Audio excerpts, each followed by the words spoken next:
Hey, tea sippers.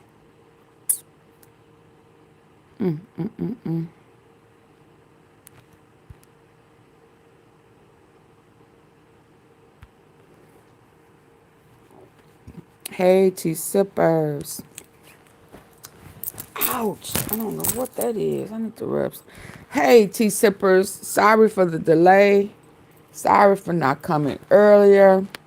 It's been a long day. But it looks like we just had some breaking news. Ooh-wee. If it ain't one thing, it is absolutely another. Where did I just put it? Lord have mercy.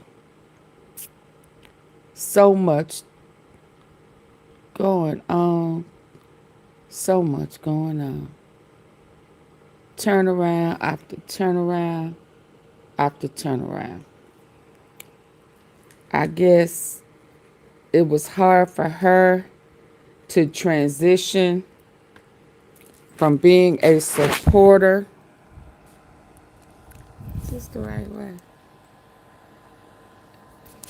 Being a supporter for wrongdoing and then turn around and be against him. But will she unload something? What's she going to tell us? What is she going to expose in her honor? But she has just resigned. And she is going to leave her Congress position. Hey, Brian. Hey, Cynthia. Who was here? Hey, Vicky. Hey, Samantha. Hey, Naturally Norlands. Hey. This just happened within the last, whatever time I came in there and said she resigned, Congress resigned. So it's probably less than 30 minutes. I know it's less than an hour. So let's just jump in and let's see what's going on. I got some more stuff. I got another live after this one set up, I think for around 11:30.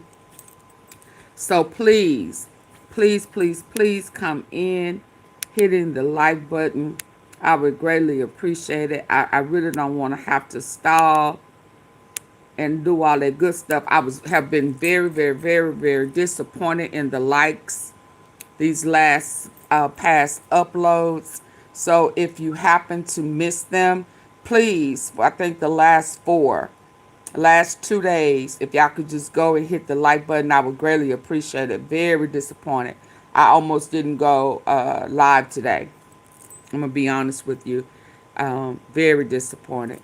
So let's keep moving forward. Support the platform. I greatly appreciate all the support I get. But if I don't get a certain amount of likes, it won't make it to the algorithm.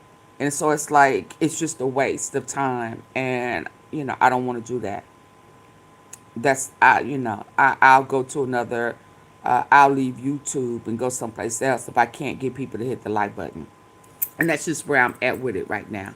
So yeah, the last past 2 days, it's been very disappointing. For breaking political news tonight, and it is big breaking political news. Just moments ago, the Republican Congresswoman Marjorie Taylor Greene posted on her X account the announcement: she's resigning. Next, some breaking political news tonight, and it is big breaking political news. Just moments Very ago, big. the Republican Congresswoman Marjorie Taylor Greene posted on her X account the announcement: she's resigning next month. Her last day, she says, January 5th. I'll be resigning from office with my last day being January 5th, 2026. And I look forward to seeing many of you again sometime in the future. May God bless you all, and may God bless America. For real. Back with us now, David Axelrod and Shermichael Singleton. Shermichael, to you first as the Republican in the conversation. President Trump recently said he wanted her primary. She recently said he was wrong. She stood up to him on the Epstein files, and she won. What do we make of this? I mean, I'm a bit surprised. I mean, Thomas Massie is also up for re-election, and he's been able to, in a very unique way, pivot despite the president's attacks. I was actually just talking to a friend who's very close to the congressman a couple days ago, and he was telling me that the congressman has actually Republican seen his fundraising numbers woman increase by resigning. focusing on H-1B visas and focusing on prioritizing work for Americans. And so I would have argued if I were advising her, hey, you might be able to get through this brief moment in time, but perhaps she thought otherwise. Maybe she's looking at future plans, but this is a big shocker, John. Her people, David, have said she could survive. Where's the that she's money, been Trump raising people money and that hungry? she I can know that's stay in right, her CEO district. To highlight. Michael's Hey, point, Mrs. Tom. she did say, I'll see you again. What do we make of that? I think that was the key. That was the key takeaway to me. I think she would have won in her district. I don't think this is her assessment of her chances in this election. I think she surveyed, first of all, what it meant to come back to a House where the president was unhappy with her. She has a bad relationship with the Speaker of the House, probably in the minority. And she decided that there might be greener pastures. Remember, John, she wanted to run statewide this year. She wanted to run for the Senate, I believe, and she bucked him. That was turned thumbs down by the White House and the powers that be in the party. I think that may be part of what her thank you, Mrs. Tom, for the has been floating about hearts. Questioning her sincerity on this Epstein issue. But I think she's got her eye on bigger things here. As she said, I wouldn't want to sit up under them either. I ain't gonna lie. I think that is a precursor, because what we know is she is formidable. She's one of the most formidable fundraisers in the Republican Party. She supported the January 6th and she insurrection. Has made this transformation here that is interesting. Still a MAGA person, but much broader in her reach. So, I think this is not the end of the story here. Not the end of the story. The question is, what's the next chapter, Sir Michael? Is it, does she reconsider about running statewide next year? There's a Senate race in Georgia, or we have this conversation all the time. We just saw it in the elections in Virginia and in New Jersey, where Republican candidates try to be like Trump, and forgive my language, but they get smoked because Trump is a unique phenomenon. She actually is like Trump. She actually is in touch with a lot of his base. Do you think she has national ambitions? Is she thinking, J.D. Vance, I'll see you in Iowa? I mean, I can't imagine that, John. I don't think she would be very successful, if I'm being blunt and candid, as a Republican strategist. I do, however, beg the question, can she actually even be successful in a statewide race in Georgia? Remember, Georgia elected Kemp twice. He certainly isn't someone that I would say is in the vein of a Donald Trump, and has actually had various infighting in the state. That's precisely, forgive me for interrupting, that's precisely the reason I say, and I know you say, I can't see her going up against J.D. Vance, but, David Axelrod's in this conversation. Nobody could see Barack Obama beating Hillary Clinton. Donald Trump is president of the United States for a second time. Nobody could see him winning the Republican nomination or the White House the first time, and a lot of people said he could never win the White House again after January 6th. That is why I say we live in the age of improbable success stories. Yeah, but John, I don't think she's a I wonder, was it really or because of their fallout and they was going back and forth? Race, and I would imagine David Please come in hitting the like button. What is the constituency to propel Marjorie Taylor Greene statewide? She wouldn't get Donald Trump's support, and I doubt that she would get the support of the current Governor Kemp. So then what would be that path to a Marjorie Taylor Greene success to the U.S. Senate? I just don't see it.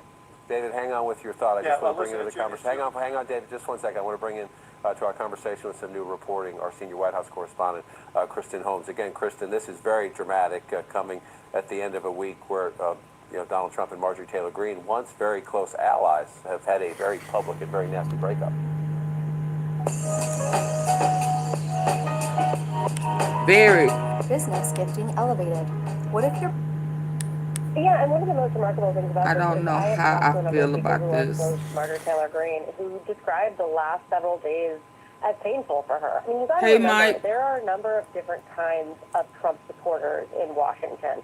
There are the supporters of convenience, and there are the true believers. And I do tend to think that overall, the true believers are fewer and farther between. And she was a true believer when it came to Donald Trump. And I think that part of her never thought it would get this bad with the president. And even when she was speaking out against him, I don't think she thought that he would personally attack her. And of course, as we know with President Trump, almost always, loyalty is a one-way street. And she learned this the very hard way as a true believer, who then essentially got excoriated by him online. And I will tell you, I was talking to people who were close to her who were telling me that she was getting threats nonstop. I know she posted about this, and then you had President Trump, even with that, Yeah, he threatened playing her. herself or portraying herself as a I don't think victim. she thought he It would seems sign the to me, bill. and No, I think it was the what her personal next role is, threats. I She think that's wanted him to obviously a sign the huge question, bill. but I do have to Then she agree started getting with death Carmichael that threats. there's not a clear path And here. then I think that somebody her asked him about path it. is He kind of said the he Donald don't Trump believe that, and he woman don't version of believe that Donald anybody Trump even cares anything has about obviously her. run its But he course. And did. so He what was she threatening decides her. to do next, we'll obviously have to wait and see. But I do think it's pretty remarkable that he has now, most of the people that we've seen stand up to him and then decide that they're going to resign or retire are people who are already kind of in the middle. People who, Oh, she who are left the surprised to see note them on her supporting Donald door. Trump in full anyway. She left a That is note just on not her the case with door. Marjorie Taylor Greene. And so this is one of the first cases of somebody who was full on supported Is that what she the just said? president, I and then missed he it. turned on her, and now she's leaving office. And so, Kristen Holmes, thank you so much. Almost always, loyalty is a one-way street. And she learned this the very hard way as a true believer who then essentially got excoriated by him online. And I will tell you, I was talking to people who were close to her who were telling me that she was getting threats nonstop. I know she posted about this, and then you had President Trump, even with that, saying that she was playing herself or portraying herself as a victim. It seems to me, and look, what her next role is, I think that's obviously a huge question, but I do have to agree with Michael, that there's not a clear path here. I think that her path is kind of the Donald Trump, woman version of Donald Trump, has obviously run its course, and so what she decides to do next, we'll obviously have to wait and see, but I do think it's pretty remarkable that he has now, most of the people that we've seen stand up to him and then decide that they're going to resign or retire are people who are already kind of in the middle, people who we were surprised to see them supporting Donald Trump in full anyway. That is just not the case with Marjorie Taylor Greene. And so this is one of the first cases of somebody who was full on supported the president, and then he turned on her, and now she's leaving office. Hi, Mocha the nurse. So, Kristen Holmes, thank you so much. David Axelrod, I want to bring you back into the conversation to follow up on those excellent points Kristen just made. Number one, she's someone who sparred with Trump who is stepping aside. But number two, she's somebody who I know a lot of people out there watching this conversation disagree vehemently with her politics. However, she has a skill set. She is a communicator. She is a fundraiser. We don't know what she's going to do next. I would say she's dangerous to the president in this regard, in that she just said he's wrong on the Epstein files and she won. She said he has been tone deaf on these affordability issues, that when she goes back home to her district in Georgia, she's hearing people are still struggling. The challenge in a midterm campaign is to motivate He's your tone base. deaf because he got deals in For foreign any countries. reason decides she wants to continue to speak in ways that are counter to Trump, if you will, dissonance with Trump, that could affect the Republican Party in the midterm year, could it not? Yeah, it could. I think, John, more likely, if she's not doing anything this year, that she might be looking at 28. I know that right now J.D. Vance is way ahead in the Republican primaries and polling, but that's not really worth Be very loyal much. to God. And The Lord there is is a able to likelihood trump that in God. there'll You be right. other people in You that right, race. Mike. And so You right. maybe You she gotta is looking choose at that. And if righteousness. she's looking at I don't care that, how much the job pays. I don't care the is title. I don't care none of full that. frontal assaults on Trump for the next year that might damage the Republican Party helpful to her. Who knows? Maybe she's looking to a career in media, John. Anything is possible here, but I think she's proven herself. And look, I'm deeply critical of many things that she's said and done, but you have to acknowledge that she has made herself a formidable character in our public life, and it seems unlikely that she's going to just fade away. I'll be resigning from office with my last day being January 5th, 2026, and I look forward to seeing many of you again sometime in the future. Marjorie Taylor Greene is announcing that she is resigning from office. Now, her Hey, last day in Kimberly. office, she says, will be January 5th. That announcement comes after her public fallout with President Trump over the release of the Epstein files. President Trump signed the bill to release the files this week after weeks of public pressure. And another Fox News alert, Marjorie Taylor Greene announced she's resigning. Her last day will be January 5th. MTG is a powerful voice in the party who recently had a falling out with President Trump, and she put out a statement today. I have too much self-respect and dignity, love my family way too much, and do not want my sweet district to have to endure a hurtful and hateful primary against me by the president. We all fought for only to fight and win my election while Republicans will likely lose the midterms. I refuse to be a battered wife, hoping it all goes away and gets better. With AI, You can create any character you want in seconds. this used to require I don't, huge yeah, Hollywood budgets, hold complex on. We want to get to some more breaking news. Republican Marjorie Taylor Greene of Georgia announcing on social media that she will resign from Congress early next year after a weeks-long falling out with President Trump and much of her party. Now, Greene laid out her reasoning. She said, in part, I have too much self-respect and dignity, love my family way too much. Also, just checking on social media, she did post an announcement just coming in right now. I can put this up, and you can see right there on our screen there. She actually making that announcement. Her message to Georgia's 14th District and America. And she also had her official statement posted online too. She says, I've always represented the common American man and woman as a member of the House of Representatives, which is why I've always been despised in Washington, D.C. and never fit in. She goes on to say Americans are used by the political industrial complex by both political parties, election cycle after election cycle, in order to elect whichever side can convince Americans to hate the other. Her statement goes on for quite a while. Again, she posted this message on her social media.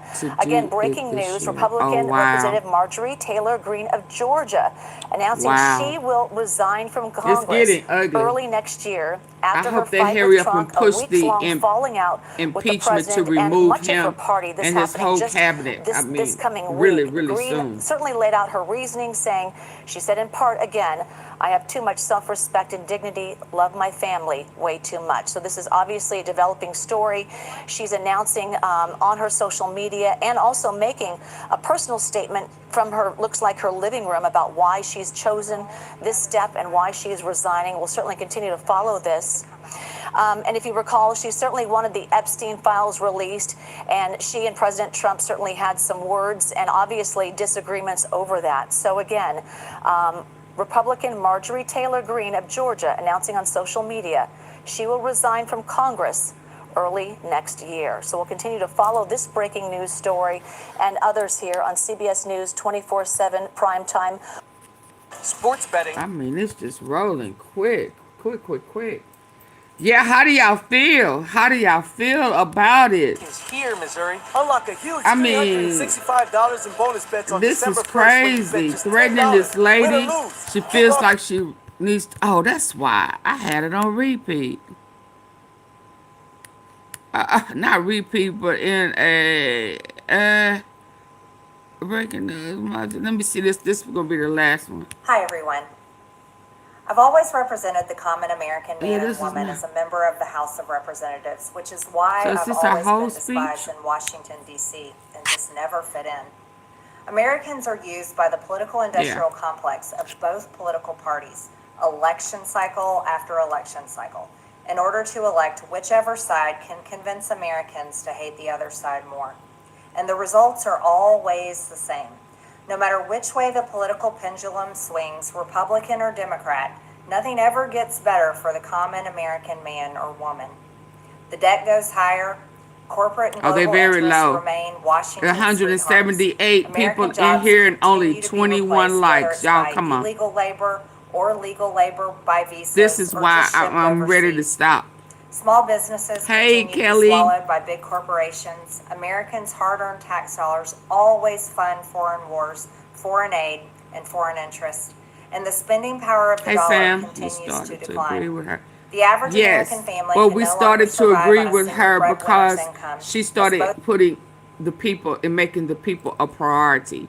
See, what was happening before is that she was a diehard Trump fan and Trump supporter, even with the insurrection on January 6th. So it's like, now I know you knew that was wrong, but I think she's made mention about self-respect, you know, morals and integrity. I mean, it's almost like maybe there's a skit or something. This is just in my head. It's like, because maybe people think, oh, it's just, you know how people like on YouTube, they'll say, oh, it's just entertainment. Oh, it's just YouTube. Oh, it's for, so I'm assuming that even like with the Charlie Kirk, you know, maybe it's just my assumption that maybe they're thinking, oh, it's just politics. Oh, it's just marketing, or oh, it, you know, it's really not like that. Oh, you know, I mean, surely you know that you should not have went along with some of the things that you was going along with. I mean, storming the Capitol. How can you justify that? I mean, it's the same thing with the Epstein files. How can you justify that?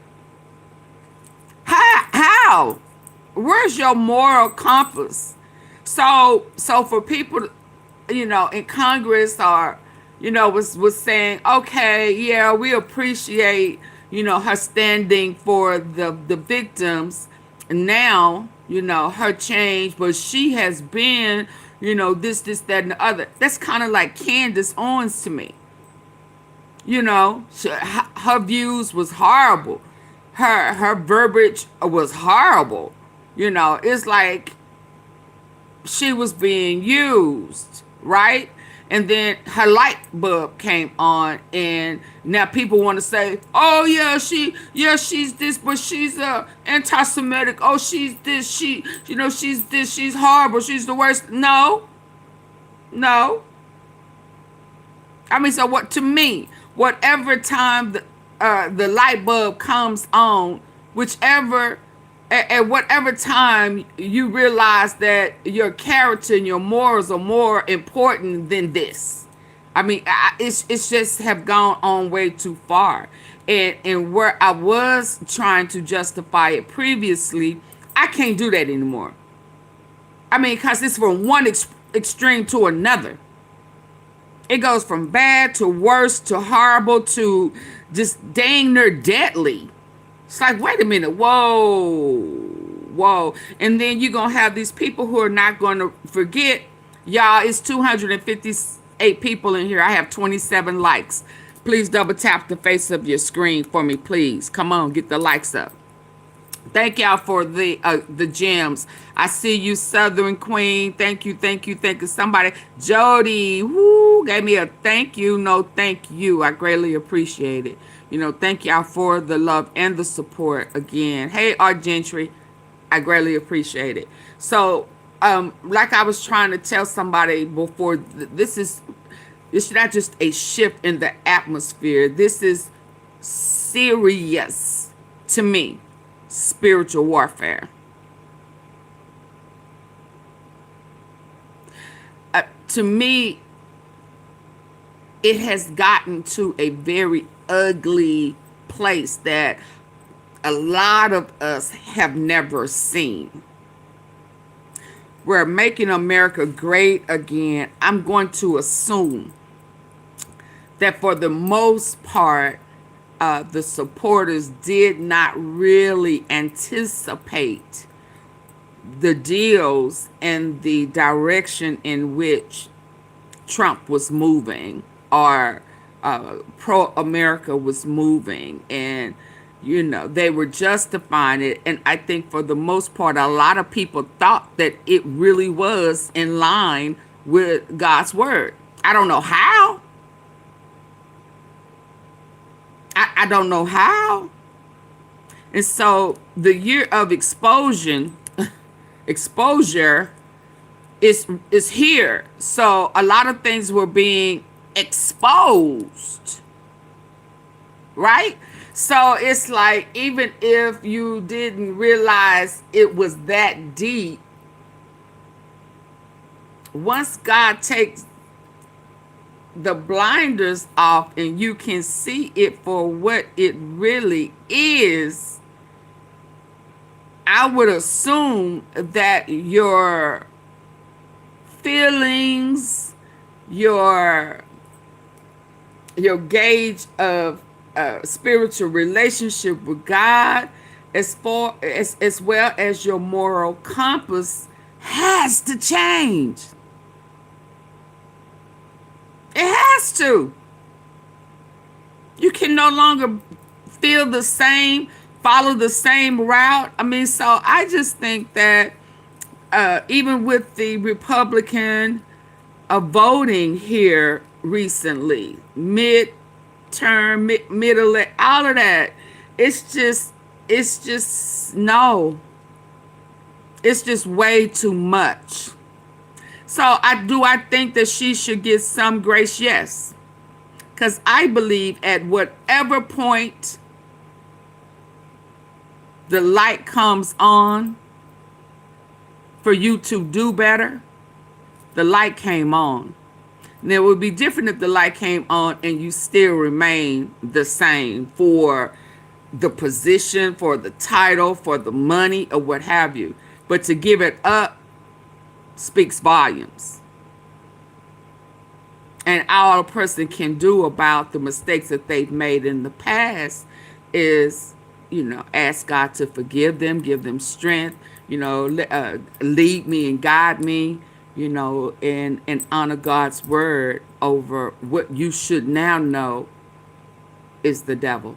Because this is more spiritual warfare than I have ever seen in my life. And I'm just going to be honest. This is really deep to me. And to see Bibi Netanyahu trying to have a campaign, with this pro-Israel and saying, okay, I am okay with this genocide because this is biblical and this is Esau and Jacob. No, it's not. No, it's not. It is not biblical. They have whitewashed the Bible on purpose to confuse and destroy. The Bible says the devil comes to kill, steal, and destroy. Is that not what we are seeing with pro-Israel? I mean, does it not? No, but it's not about the misconception is that it is two brothers fighting over land. That is what I have heard continuously. And it's not. This is not Esau and Jacob. This is not Esau and Jacob. Because I have put it out there that the day before God changed Jacob's name to Israel, he had a come to Jesus moment. He got bruised.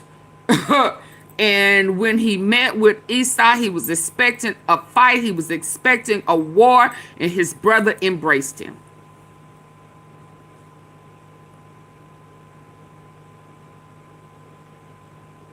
And that's when Christ changed his name, and he said, and from this day forward, you are named Israel. So this is not about Esau and Jacob. We are Jacob. We are, I get that. But when you hear people speak about why this is, what this is, I have constantly heard that it was about two brothers fighting over the land. It's in the spirit. I mean, it's in the Bible. But for the Rothschilds to be granted Israel in 1948. And for people, Christians, mega preachers, small preachers, to be still preaching that the war is two brothers fighting over land, means that when they changed over the Bible and the Schofield Bible, I remember, I don't think I quite understood what it was, but I can tell you I remember in the hood when white people that you would have thought like Jehovah's Witnesses was going through the neighborhood and stopping at churches, and they was handing out these newer Bibles. I remember that. And that's when it became easy reading, or new and improved, or these newer Bibles. I remember that. And I remember it so because oftentimes when I say scriptures, I am saying them as I learned them long time ago, and that verbiage is no longer there. If that makes sense to anybody, and it's like, yeah, but I'm gonna only say it the way I learned it before it became easy reading. Like it pulled out long suffering in the fruits of the spirit. That's just one of a good one I can always reference to people. Why would they take out long suffering? Although I never understood why it was the fruit of the spirit early on. I never understood that. It's like, oh my God, I don't get this. Why is this here? Why is it saying that we have to suffer? And you have all these good, joy, peace, love. I mean, you have all of these wonderful things. And then it's just like long suffering was out of nowhere. And of course, over time, I understood it personally why long suffering is good, because long suffering leads you to test of faith. So the real faith without works is dead, because how can you say you have faith if you have not suffered? And allow God to take you through that long suffering to get you over to the other side where your faith was tested. Everybody can say, oh, I have faith. I believe in God. I believe. But every time something happens in our life, we put our hands on it. And God is saying, trust me and believe me. And I can even go as far as when people kind of alter God's word and they say, oh, God says, you take one step, I take the other, whatever they say. God did not, that is not in the Bible. That is not in the Bible. God helped those who helped him. That's not in the Bible. And that's saying that you don't trust God to do what he say he gonna do. The Bible says, trust in the Lord with all thy heart and lean not to thy own understanding. It said, trust in the Lord with all thy heart and lean not to thy own understanding. So does he expect for us to have the answer? No, he don't. He want us to trust and believe in him. So that's why long suffering was there. But they took it out. Why? Did not Christ long suffer for us, for the redemption of sin? So I'm just saying that to say there's been a lot of whitewashing, a lot of camouflage, a lot of wolves in sheep clothing, and had 2025 and the things that has occurred, life-challenging, eye-opening. I think we would have still continued to move on as normal. That's what the deceivers were wanting us to move as normal, so that they can slither their way in to take over, steal, kill, and destroy. If that makes any sense to anybody. So do I hold her to what she has done previously? No. Thank God that she stood in the paint. So whatever point in the situation, the circumstances that God, renews your mind, he said, because of the renewing of the mind. So at whatever age, whatever time, and whatever point that you have a renewing of the mind, we say thank you.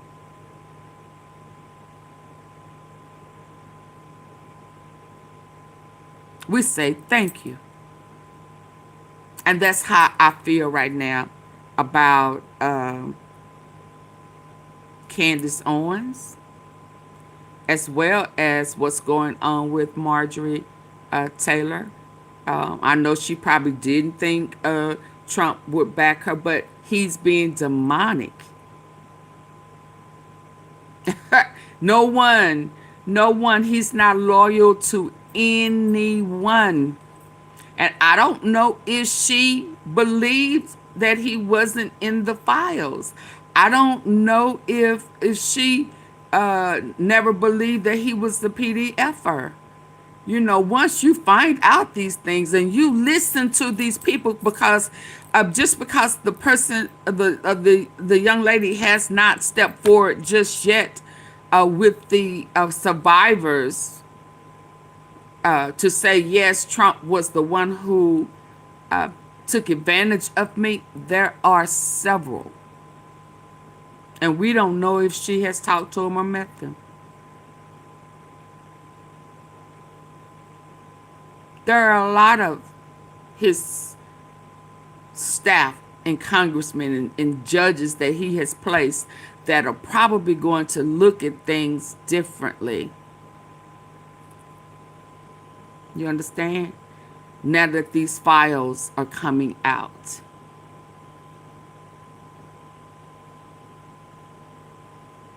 Yeah.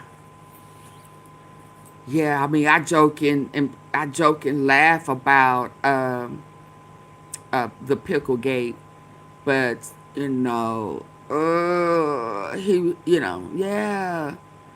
Melania, it's a lot is coming out, y'all. Let's just keep it real. Y'all get the likes up, please. Please. It's a lot coming out.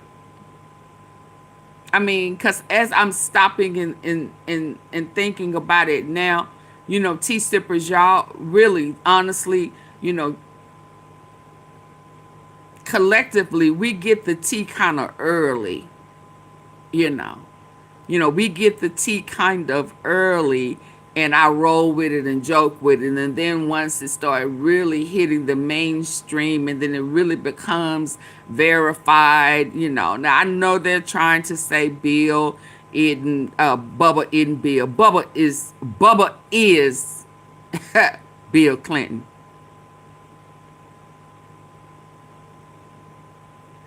Okay? I mean, I just don't know what else to say. They lie about everything else. Bill has had his share of affairs, and really they do not want that. Yeah, Bubba is Bill. Now give me another Bubba, politically, upper echelon, that was in that circle. Give me any Bubba. Because Bubba was odd for Bill when he was president. Hello. Bubba is typically a prison, prison nickname. Bubba is typically a brother. So Bill, when he was blowing that saxophone, that's when we found out that his nickname was Bubba. And he was cool.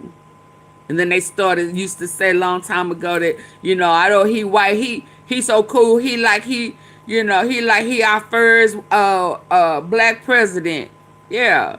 He cool with the black people. He this, that, and the other. He done had affairs with sisters, all of that there. Bubba has always been Bill Clinton. And again, I don't care nothing about red, blue, black, white, left, right. I don't care nothing about none of that. Whoever was involved in this ring of violating little girls, little boys, men and women, I have a problem with you. I have no respect of person. You are all PDF filers. And I am also having a problem with the people who knew what was going on and didn't rescue, render any type of aid or any of that. How dare you? And we can't say, well, what you do, they wouldn't want this to be done to their daughter. Yeah, these people, this crew, this cult, that they offer up their kids. Hell, some of them done been with them. Yeah, you always assume, yeah. But it's way even bigger than this. It's just huge. It's huge. It is huge. I knew that was a circle. I knew the dots connect. I just didn't know how big the circle was. And I did not know that they were sacrificing kids and all the extra bodies, taking them to the butchers and grinding them up for McDonald's and Wendy's and stuff. That part of it, no, that never entered into my brain. But it's a whole bunch of heavy stuff going on. Did you hear that they have Sharia law and Dearhorn, all Muslim police force that's not protecting Christians? No, I don't know anything about that. Also, that airport, I've never heard of that. I don't even know what Sharia law in Texas. I don't know what that is. Okay, hey everybody, let's listen. Listen, y'all, it's been almost 300 people in here, and I don't even have 50 likes yet. What is the problem? It is just blatant, and yeah, it's been a lot of exposure. Read it yourself. Perception upon receipt. Line upon line. Connect the dots. Israel is Jacob. Babylon is America. Okay. Yeah, and Bibi Netanyahu, pro-Israel, have a plan and a plot to convert Christians into Zionists by way of mega churches. And I know, for whatever reason they told us, there have been some mega churches, pastors have been caught in a child triple X trafficking. Yes, I need about 50 likes right now. Yes, please.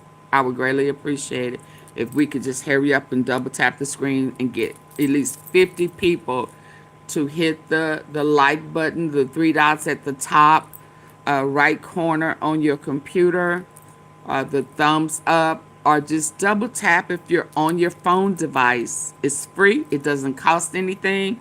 And just double tap it. That's it. And I would greatly appreciate it. And subscribe, please. Yes, please subscribe. And I'm telling, yeah, that's what I'm looking for. I would greatly appreciate it. So listen, they have made it clear, Bibi Netanyahu, Prime Minister of Israel, the state of Israel. So it looks, I mean, why he's saying the state, but anyway, the state of Israel that was created in 1948. Their plan, he has a whole I think $3.2 million that he is using to convert Christians, believers in Jesus Christ, into Zionists, which is the total opposite. In order to gain your horns, you have to do everything opposite of Christ. It's about hate. It's about corruption. It's about unaliving. It's about trafficking and molesting. It's about everything opposite of God's word. So his plan is to convert you to Satanism.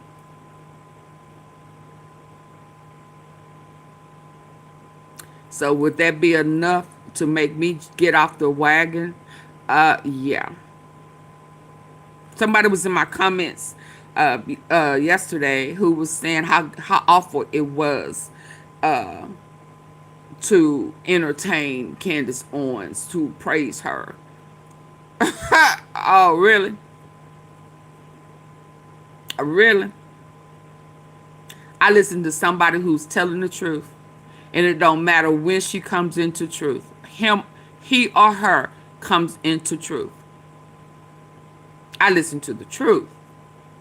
I appreciate a person who takes ownership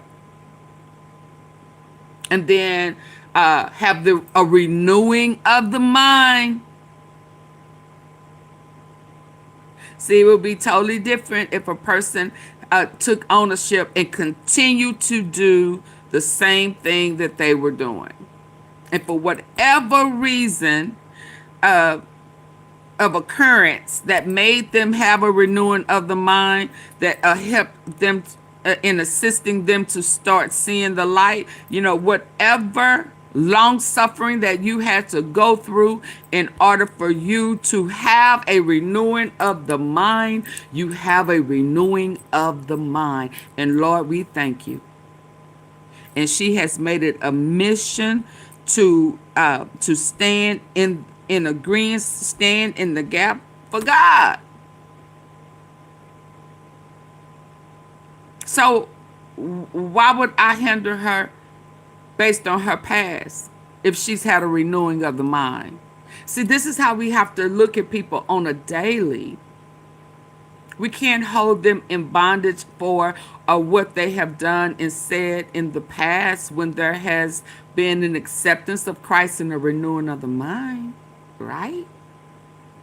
Bible says, I come to save the world, not condemn it. Ain't that what the words say? He sacrificed his life to save the world, not condemn it. So who am I? Who are you? Who are we to condemn them from the things that they did in the past? Isn't that a part of accepting Christ and becoming a new creature? He says no man, and that means or woman, stir up righteousness within them own self. It is by the grace of God that you are saved, lest you brag. So when I hear people that say, I'm saved, sanctified, and filled with the Holy Ghost, I live right, I'm clean, and I'm righteous. Yeah, so you saved by your own works. You did it. You did it. You made yourself clean. You made yourself holy. The Bible said you're a lie and the truth ain't in you. I mean, I'm just saying, so we have to be careful with that. We have to be careful with that. He had to divide true believers from the unbelievers. Absolutely. The wheat and the tares. So we have to accept the new creature and not continue to hold people in bondage for the things that they have did wrong in the past. Because we all have. We all come from a place. You were born with a sin seed in you. So you were born into sin. That's why, I can get technical. This is why I have a problem when people say you have a choice to sin and not sin. That's not true. It's absolutely not true. That is just not true. You have a choice. You have a choice to accept Christ as your Savior. You do not have a choice of sin. That choice left when Adam and Eve broke the skin of the forbidden fruit. And from that day forward, we were born with a sin seed. We did not have a choice of sin. And I went kind of toe to toe with the truth. And I'll never forget. I was at a retreat a long time ago, and I was struggling with that one and a couple of other things that's in God's word, and I'll never forget it. I'll never forget when I brought that up about the choice of sin. We did not. And it was the pastor's wife, the first lady, and she took offense to my questioning because she said that she knew my point was true, but she could not give it up to truth, because what she said to me is that, do you understand? She was upset. Oh, my battery's low. She was upset. No, you are not upset with me. You upset with the truth. The truth gonna set you free. Hold on.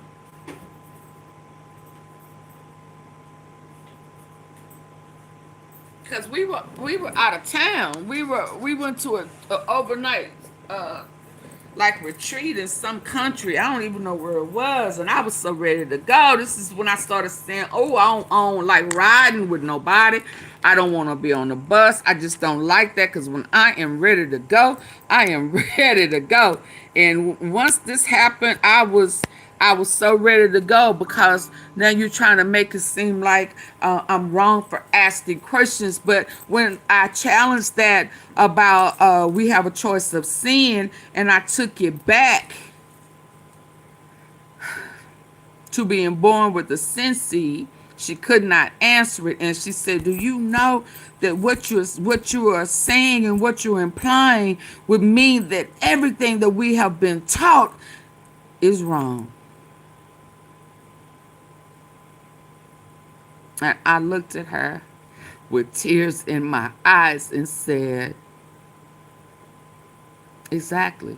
And I didn't even know what I was saying. I knew what I was saying, but I didn't know what I'm saying. So yes, that would mean that we don't have a choice if we was born into sin. The forbidden fruit nipped that for us. Now what do we do with that? Yeah, we sin, but we have to, at some point in our life, desire righteousness. So that means that if that's our desire, then we have to reach out to God. We have to pray. We have to turn from our wicked ways. Those things that are in the Bible, we have to line them up. And then our prayers have to change. Because until God delivers you and sets you free, you don't have the power to do that. You can have the heart desire. My heart desire. If you are single and you are sexually active, I remember this. You be saying, my heart desire is to, not succumb to being intimate and not married. But why do we continue to do it? So I have to love Christ more than I like sex and not be married. Oh, but that's so hard. Yes, it is. So I'm going to get off of this bandwagon. I'm going to get off of that. It's just that, we are really kind of tough on people who, I'm going to label it as having a renewing of the mind. We kind of hard on that. We kind of hold them to their past, but don't want anybody to hold us to our past. Nicodemus and Jesus described being born. Yeah, you must be born again. Nicodemus was so confused. Well, yeah, to be born again is to the acceptance. That's why it's grace and mercy.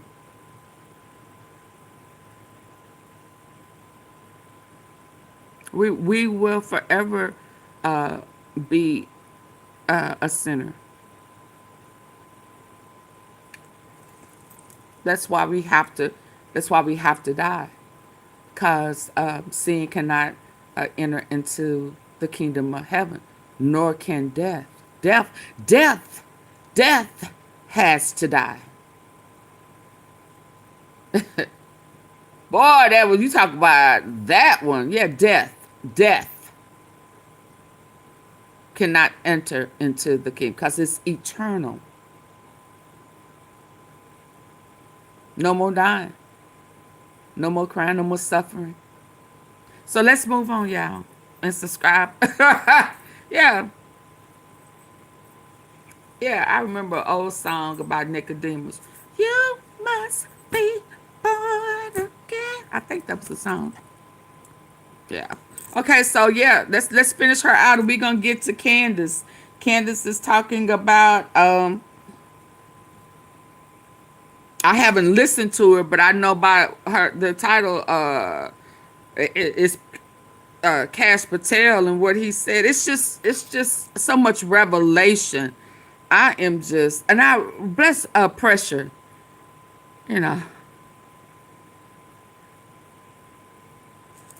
Pressure, I don't know if he is in the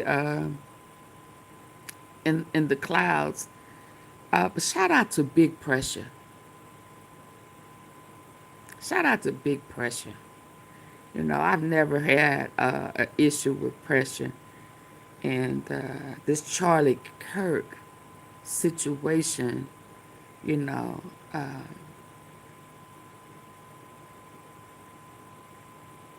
was a different type of blow.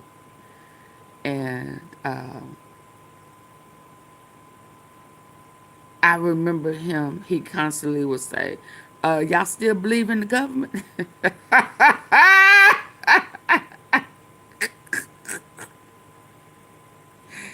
I challenged him with his Charlie Kirk and his situation, and he kept saying, y'all still believe in the government?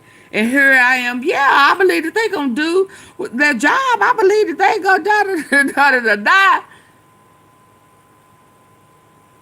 And so when I think about it, it's like all I can hear is Pressure typing, commenting, y'all still believe in the government? Not at all. Not at all. So shout out to Pressure. Shout out to Pressure. Let's move forward. Let's go. Much love to him, I don't have to agree with you to learn or hear, acknowledge and love and respect. Yeah. Let's go. And today Many in my children's generation feel hopeless for their future and don't think they will ever realize the American dream. And that breaks my heart. I ran for Congress in 2020 and have fought every single day believing that Make America Great Again meant America first.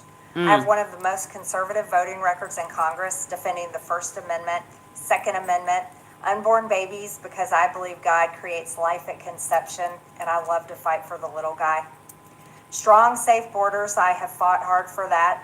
I fought against COVID tyrannical insanity and mandated mass vaccinations, and I've never voted to fund foreign wars with your hard-earned tax dollars. However, with almost 1 year into our majority, the legislature has been mostly sidelined. We endured an 8-week shutdown, wrongly, resulting in the House not working for the entire time, and we are entering campaign season, which means all courage leaves and only safe campaign re-election mode is turned on in the Yeah, House they did of a whole bunch of Representatives. covering up. During the longest shutdown in our nation's history, I raged against my own speaker and my own party for refusing to proactively work diligently to pass the plan to save Americans' health care and protect Americans from outrageous, overpriced, and unaffordable health insurance policies. The House should have been in session working every day to fix this disaster. But instead, America was force-fed disgusting political drama once again from both sides of the aisle on television every single day. My bills, which reflect many of President Trump's executive orders, like calling for a new census counting Americans only to Please draw new double tap districts, and hit the like making button. English the official language of the U.S., making it a felony to medically trans a minor, and other bills like eliminating capital gains taxes on the sale of your primary home and eliminating H-1B visas. Just sit. They all sit collecting dust. That's how it is for most members of Congress bills. The Speaker never brings them to the floor for a vote. Many common Americans are no longer easily convinced by paid political propaganda spokespersons and consultants on TV and paid shills on social media obediently serving with cult-like conviction to force others to swallow the political party talking points. Because they know how much credit card debt they have, they know how much their bills have gone up over the past 5 years. They actually do their own grocery shopping and no food costs too much. Their rent has increasingly gone up and up. They have been outbid by corporate asset managers too many times when they put in an offer to buy a house. They have been laid off after being forced to train their visa holding replacement. The college degree they were told to earn only left them in debt with no big 6-figure salary. They see more homeless people than ever on their own community streets. They can't afford health insurance or practically any insurance, and they just aren't stupid. These are the people I represent and love because that is who all of my family and friends are, common Americans. I have been blessed to represent the 14th District of Georgia for 5 years. The district is filled with some of the most wonderful, kind-hearted, God-fearing, patriotic, hardworking people you will ever meet. Good, regular, common Americans. I've worked hard to bring taxpayer dollars back home to help district needs. I impeached Biden's Secretary of Homeland after watching my constituents die as he facilitated dangerous open border invasion into America. And I led the effort to defund hard-left politically biased NPR and PBS and the corrupt USAID, and I did that as chair of the DOJ subcommittee. I have fought harder than almost any other elected Republican to elect Donald Trump and Republicans to power. I traveled the country for years. I spent millions of my own money. I missed precious time with my family that I can never get back. And I showed up in places like outside the New York courthouse in Collect Pond Park against a raging leftist mob as Trump faced Democrat lawfare. Meanwhile, most of the establishment Republicans who secretly hate him and who stabbed him in the back and never defended him against anything have all been welcomed in right after the election. And I will never forget the day I had to leave my mother's side as my father had brain surgery to remove cancerous tumors in order to fly to Washington, D.C. to defend President Trump and vote no against the Democrats' second impeachment in 2021. My poor father and my poor mother, it was way too much for all of us.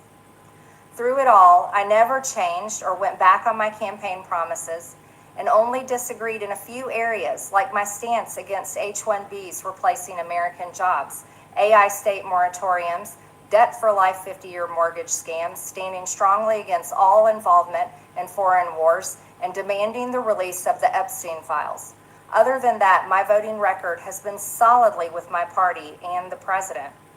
Loyalty should be a two-way street, and we should be able to vote our conscience and represent our district's interests because our job title is literally representative. America first should mean America first and only Americans first, with no other foreign country ever being attached to America first in our halls of government. Sports betting is here, Missouri. Unlock a huge $365 in bonus bets on December 1st when you bet just $10. Win or lose. Kick off your sports betting journey the right way at Bet365 and grab $365 in bonus bets while you can. The life hack I wish I knew sooner. I have spent my entire life buying really expensive cologne, and some of them just weren't it. Now I use micro perfumes. They give you the ability to get a small bottle of cologne for literally under $10. The best part, this thing literally fits in my pocket, so it just comes everywhere with me. Look, literally $10.99 for this bottle right here. So don't waste your money. Standing up for American women who were raped at 14 years old, trafficked and used by rich, powerful men should not result in me being called a traitor and threatened by the President of the United States, whom I fought for. However, while yes, hurtful, my heart remains filled with joy, my life is filled with happiness, and my true convictions remain unchanged, because my self-worth is not defined by a man, but instead by God, who created everything in existence. You see, I have never valued power, titles, or attention, in spite of all the wrong assumptions about me.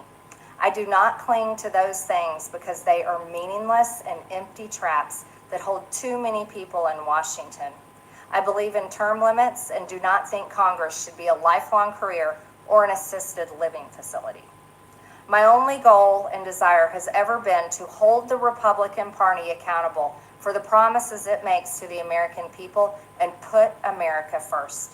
And I have fought against Democrats' damaging policies like the Green New Deal, wide open, deadly, unsafe border policies, and the trans agenda on children and against women. With that has brought years of non-stop, never-ending personal attacks, death threats, lawfare, ridiculous slander and lies about me that most people could never withstand even for a single day. It has been unfair and wrong, not only to me, but especially to my family, but it's been wrong to my district as well. I have too much self-respect and dignity. I love my family way too much, and I do not want my sweet district to have to endure a hurtful and hateful primary against me by the president that we all fought for, only to fight and win my election while Republicans will likely lose the midterms, and in turn be expected to defend the president against impeachment after he hatefully dumped tens of millions of dollars against me and tried to destroy me. It's all so absurd and completely unserious. I refuse to be a battered wife, hoping it all goes away and gets better. If I am cast aside by the president and the MAGA political machine and replaced by neocons, big pharma, big tech, military-industrial war complex, foreign leaders, and the elite donor class that can never ever relate to real Americans, then many common Americans have been cast aside and replaced as well. There is no plan to save the world or a 4D chess game being played. When common American people realize and understand that the political industrial complex of both parties is ripping this country apart, that not one elected leader like me is able to stop Washington's machine from gradually destroying our country, and instead the reality is that they, common Americans, the people, possess the real power over Washington, then I'll be here by their side to rebuild it. Until then, I'm going back to the people that I love, to live my life to the fullest as I always have, and I look forward to a new path ahead. I'll be resigning from office with my last day being January 5th, 2026. and I look forward to seeing many of you again sometime in the future. May God bless you all, and may God bless America. Hi, everyone. I've always represented the common American man and woman as a member of the House of Representatives, which is why I've always been despised in Washington, D.C., and just never fit in. Americans are used by the political industrial complex of both political parties, election cycle after election cycle, in order to elect whichever side can convince Americans to hate the other side more. And the results are always the same. No matter which way the political pendulum swings, Republican or Democrat, nothing ever gets better for the common American man or woman.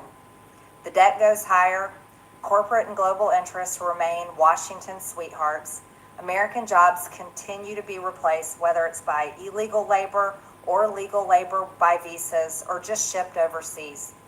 Small businesses continue to be swallowed by big corporations. Americans' hard-earned tax dollars always fund foreign wars, foreign aid, and foreign interest. And the spending power of the dollar continues to decline. The average American family can no longer survive on a single breadwinner's income, as both parents have to work in order to simply survive. And today, many in my children's generation feel hopeless for their future and don't think they will ever realize the American dream. And that breaks my heart. Missouri, pay attention. DraftKings Sportsbook is almost here. If you sign up before December 1st, you will get $300 in bonus bets. New Missouri customers, sign up today and score $300 in bonus bets once we're live. The crown is yours.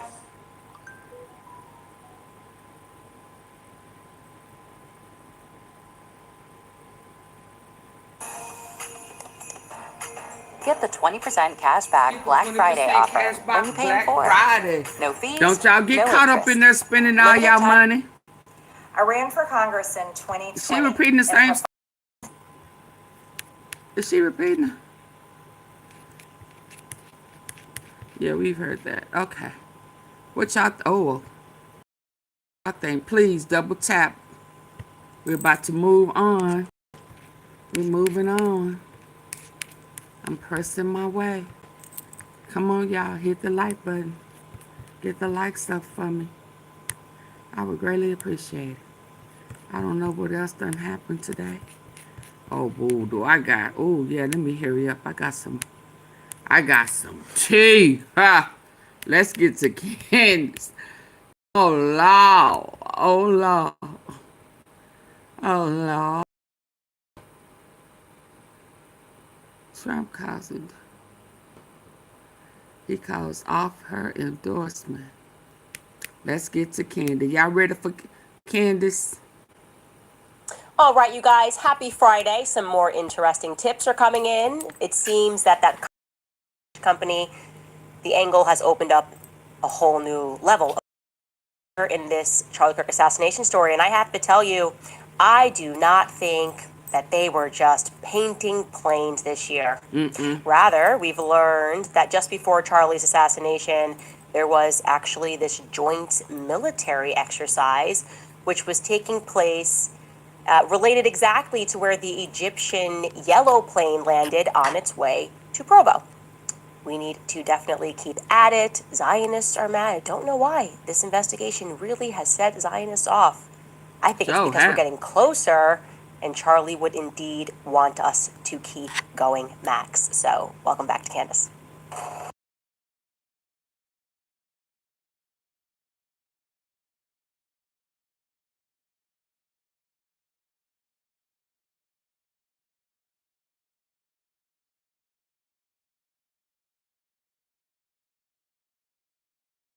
Was on PragerU's network is becoming increasingly prophetic. At the end of every one of those interviews, I would ask the questions from my viewers to whoever it was that I was interviewing.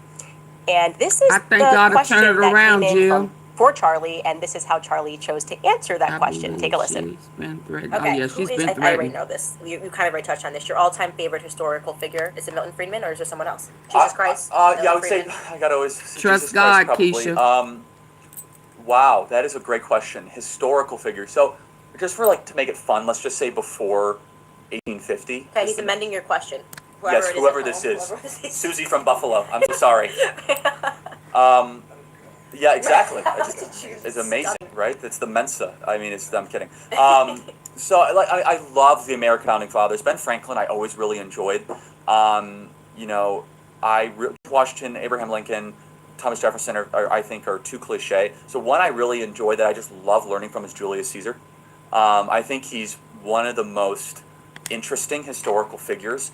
If you want to talk about someone who lived a full life, right, it's Julius Caesar. From conquering northern Germania to surviving and winning a Roman civil war, right, to an unusual alliance and quelling a rebellion with Cleopatra, to eventually to ending the Roman Republic, to starting the Roman Empire, and then seeing the people that he benefited the most turn against him. right. I think there's something very tragic and very interesting about that. So I think it's one of the most interesting, and you could learn, if there's something to learn about humanity, you could learn it through the prism of Julius Caesar. Man, that sure is something to hear him say that. The people who benefited the most turned against him. Mm-hmm. Gaius Julius Caesar, that is correct, a general who had rightfully earned the respect of the people for leading them through the Gallic wars, a statesman, and finally a leader who in the end was betrayed and famously assassinated by the very people that he helped to build up. A conspiracy, a plot to murder him, which included a lot of people, politicians, of course, the senators, military men, close friends and confidants, the most infamous, and finally a leader who in the end was betrayed and famously assassinated by the very people that he helped to build up. A conspiracy, a plot to murder him, which included a lot of people, politicians, of course, the senators, and was betrayed and famously assassinated by the very people that he helped to build up. A conspiracy, a plot to murder him, which included a lot of people, politicians, of course, the senators, military men, close friends and confidants, the most infamous, of course, being Brutus. Now, some reports say that he viewed Brutus as a son. That's how close they were. Of course, that didn't stop Brutus from plunging the knife into him. 23 times Julius Caesar was stabbed by senators, and of course Brutus, leading to the famed Shakespearean expression, and et tu, Brute, et tu, you as well, you too, wow, you turned against me as well. Now, why was Caesar assassinated? Because I don't know. He was. Woo, that's kind of deep. Brutus, leading to the famed Shakespearean expression, and et tu, Brute, et tu, you as well, you too. Wow. Kash, Patel. Turned against me as you well. too, Donald Trump. Now, why was Caesar assassinated? Because I don't know. He was Trump, too good, too adored, too respected by the people. Thereby a threat somehow to the establishment. Ooh. This is deep. This is why this girl goes so hard. Because they thought, remember she said, and in essence, they were just slaves. She was supposed to be the slave to Black Lives Matter, and Charlie was the slave to Christians. Young ones. Hey, Big L. And he was betrayed. Now, I'm going to be honest. If I may, can I? Woo, baby. Oh, my God. Betrayal. Oh, my God. I mean, I guess there is nothing like betrayal. I mean, I don't know. I think we can overcome and get over a broken heart. I mean, I just don't know what cuts deeper than betrayal. And if you have a relationship with God, and I don't know I'm real big on how we pray, and I don't think, to me, this is just me, it don't have to be long and drawn out. It don't have to flow and be beautiful. You know, if that's your ministry, cool. If that's, I mean, you know, I just don't think it has to be so uniform, so articulate, you know, because God is going to hear us regardless. So we don't have to make it pretty and beautiful, because to me, it don't seem as pure and genuine. You know, I just love it when it's just raw and uncut. And I'm gonna be honest, I just want to talk to God like I talk. You know, nothing special, just, you know, sometimes it's just say, Lord, please, just, I need for you to allow me to see what I need to see, so that I will know that it is true and it is you. Because if not, Lord, I don't know if I will be able to believe my own. I mean, I talk to him like that. So when you have went through some things in life, and it allows you to be a little complex, and you wondering like, what is this, Lord, and truly, and then you ask God, please reveal it, and he sits you back, and he keep you still, and say, like, keep your eyes stayed on me, and I will direct your path. I will show you. Because I be saying, I say, God, because see, if you don't make it clear, I don't know if it's you. So I need for it to be clear enough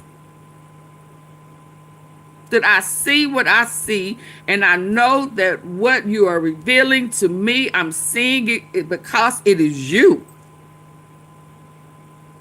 Because I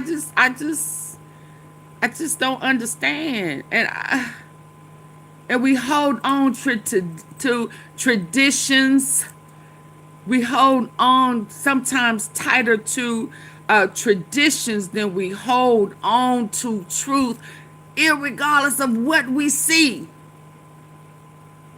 Because we will make excuses for tradition, even though we know it's wrong. And sometimes when we ask God to reveal the truth to us, sometimes it comes by way of betrayal. And when I tell you that, it's often the hardest pill to swallow. Because betrayal is not betrayal if it's not being administered by someone you love and trust. If you don't have no bond with somebody, they just a liar and a deceiver, you know, whatever name you want to give them, a hook and a crook. But if it's somebody that you love, respect, honor, and they betray you,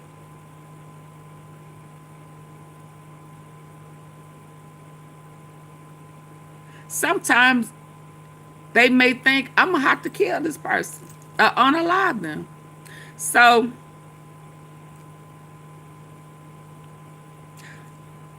I don't know how she feels, but I know how she feels. Because that betrayal, Christ was betrayed, right? He said Caesar. Just think about some people that has been betrayed, and it cost them their life. Sometimes it costs people their minds, their sanity. Some of the people, I'm gonna believe that are homeless or out on the street or wandering, have been betrayed. So when you think about Charlie, who she's standing in the paint for, there's an awful lot of betrayal. Fred Hampton. A lot is easy to believe. Yeah, the truth. Yeah, but when you talk about betrayal, you talk about the extent that some people go through to deceive, and manipulate, lie, sabotage. It just, a lot goes in it. Because to me, let me tell you, and I may be wrong. Now, hear me when I say this. I may be wrong. But I think betrayal like that stems from hate. And sometimes betrayal, you're betrayed by people that's supposed to love you. So, and you want to believe that they don't hate you, they love you. Right? Very hurtful. So it's like, no. So then you start making excuses for the people who are betraying. I don't think Charlie Kirk wanted to believe the evil that was around him. That's why I'm saying, when I put it in betrayed, Donald Trump betrayed Charlie Kirk, I really believe that. And I believe Charlie Kirk loved the Trump family. And I think that Charlie Kirk really believed that the Trump family had love for him and had his back until he went against them. Because I don't think there would have been a relationship with Israel had it not been for Trump. I think he fell victim to the connery, the charm, the inclusiveness of the Trump family and his Turning Point USA family. So much so that he betrayed someone who started with him. They were both naive to the truth, and listen, we all have, because a lot of us believe in the history that have been altered. So when I say the history, that could be spiritual, that could be political, that could be I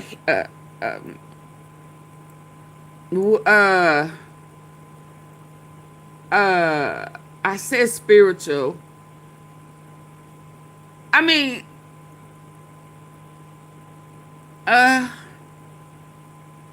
trying to come up with another word. Historically, when I'm saying that, I'm talking about the whitewashing, the race, war, all of that, 9/11, events, occurrences, all of this stuff. Man on Mars. It was a guy. I don't know if he used to. I don't know. But we used to talk a little on the phone, and he asked me maybe a year ago about the man on the moon, and he asked me, did I believe that men went on the moon or Mars or whatever he asked me. And I was like, yeah. I saw it.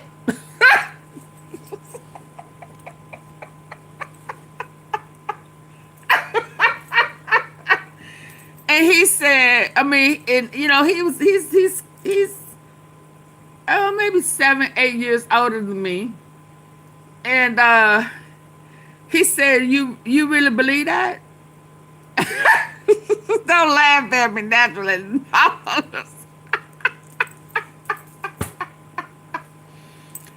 was like, yeah. I kind of remember being in school because it was a big thing, and I remember 9, 5, 4, 3, take off. I remember all of that. What do you mean? And he said that was no man. They didn't that was not real. It was propaganda. And I was like, what? I saw it. I saw it. Can you imagine? I mean, I really owe Chucky an apology. Because I was thinking, why would he even ask me that? Is he playing games? You know, and y'all know I'm funny acting anyway. Yeah, I'm like, what?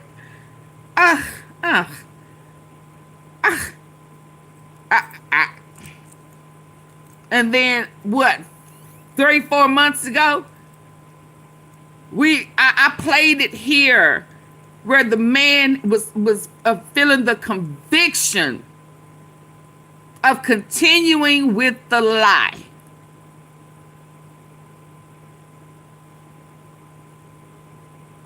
He said that those 3 men were one of the first, what word did he use?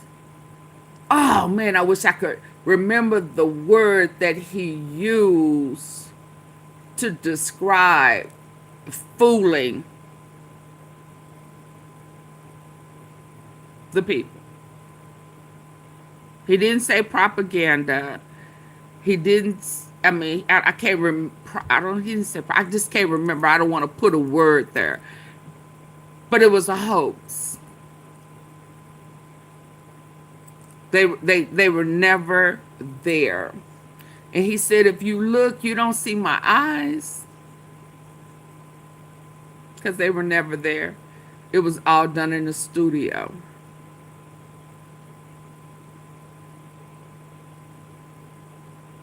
So, yeah. What do you mean, I do too? Yeah, slavery. Let me see. Now it won't let me see what you wrote. I had to learn about slavery watching Roots, not in school. I remember when Roots came out while we were in school, and there was one white girl, I think she got beat up for about a whole week that week with Roots.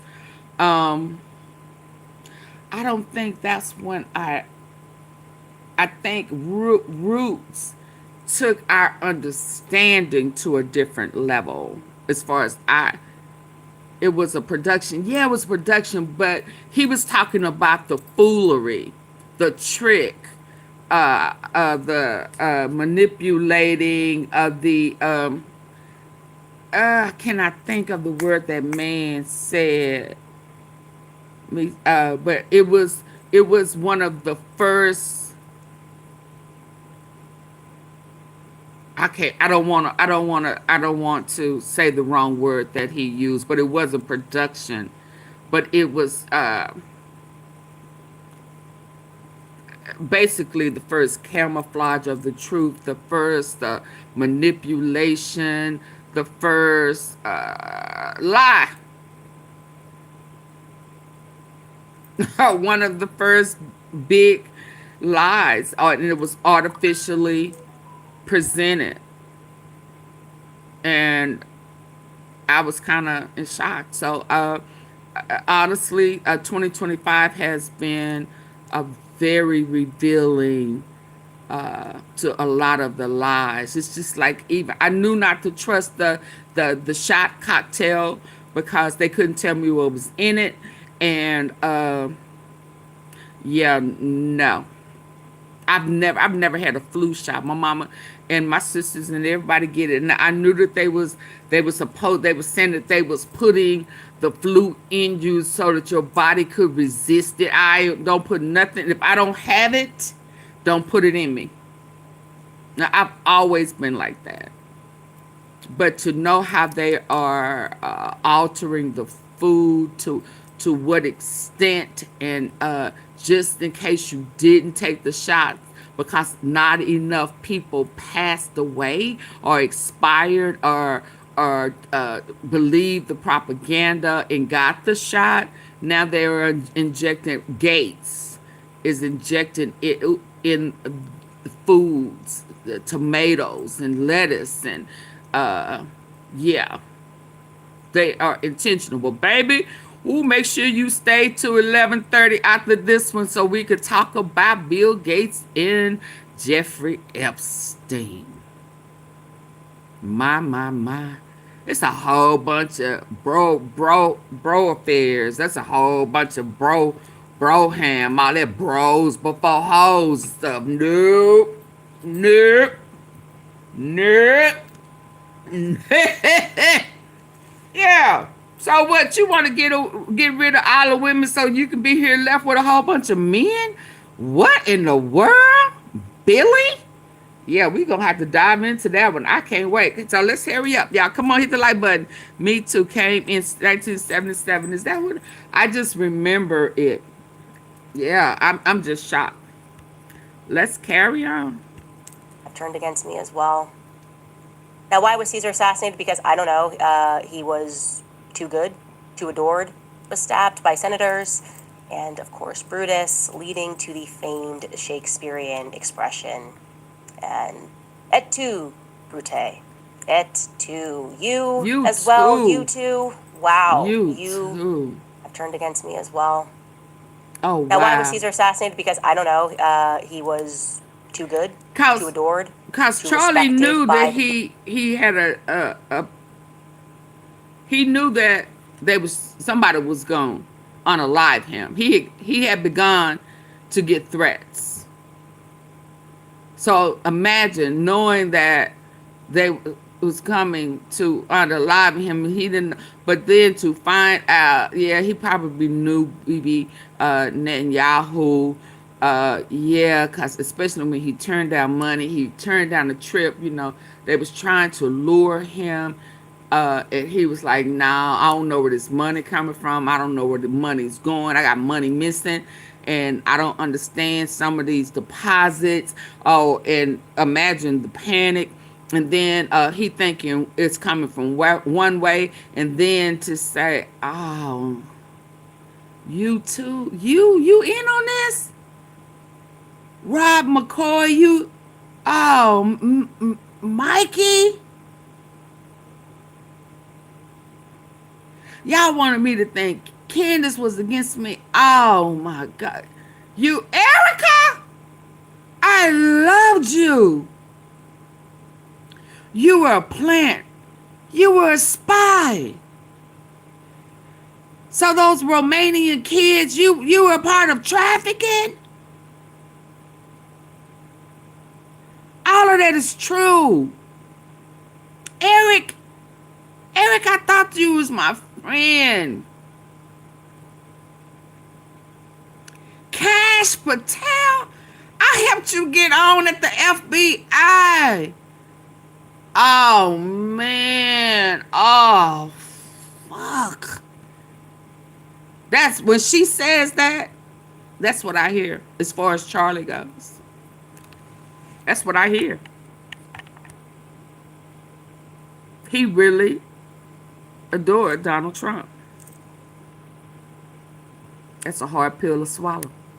Wow, you have turned against me as well. Now, why was Caesar assassinated? Because, I don't know, he was too good, too adored, too respected by the people, thereby a threat somehow to the establishment of politics. It doesn't like to see somebody come through the ranks and achieve what they perceive to be power that they can't control. Yeah, the Bible's very clear that there is nothing new under the sun. Hold up. It's more to it than that. Hold on, let me hear what you just said. The power that they can't control. Yeah, but it wasn't just the power, it's the rejection. It's the exposure. They just can't have too many people who fully have come into, not the conspiracy part, because it's always one thing for it to be a conspiracy, and then it's another thing for somebody to know, oh, so you know. He knows. So what are we going to do? He knows that could be a problem. And then the way he told Tucker Carlson to go hard. No, don't hold nothing back. Go hard on Israel. That, let me tell you what that was almost equivalent to. Trump saying, yeah, go ahead and vote. Republicans vote. We vote.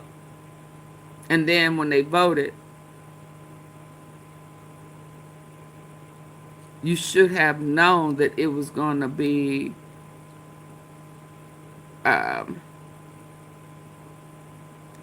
punishment that comes with it.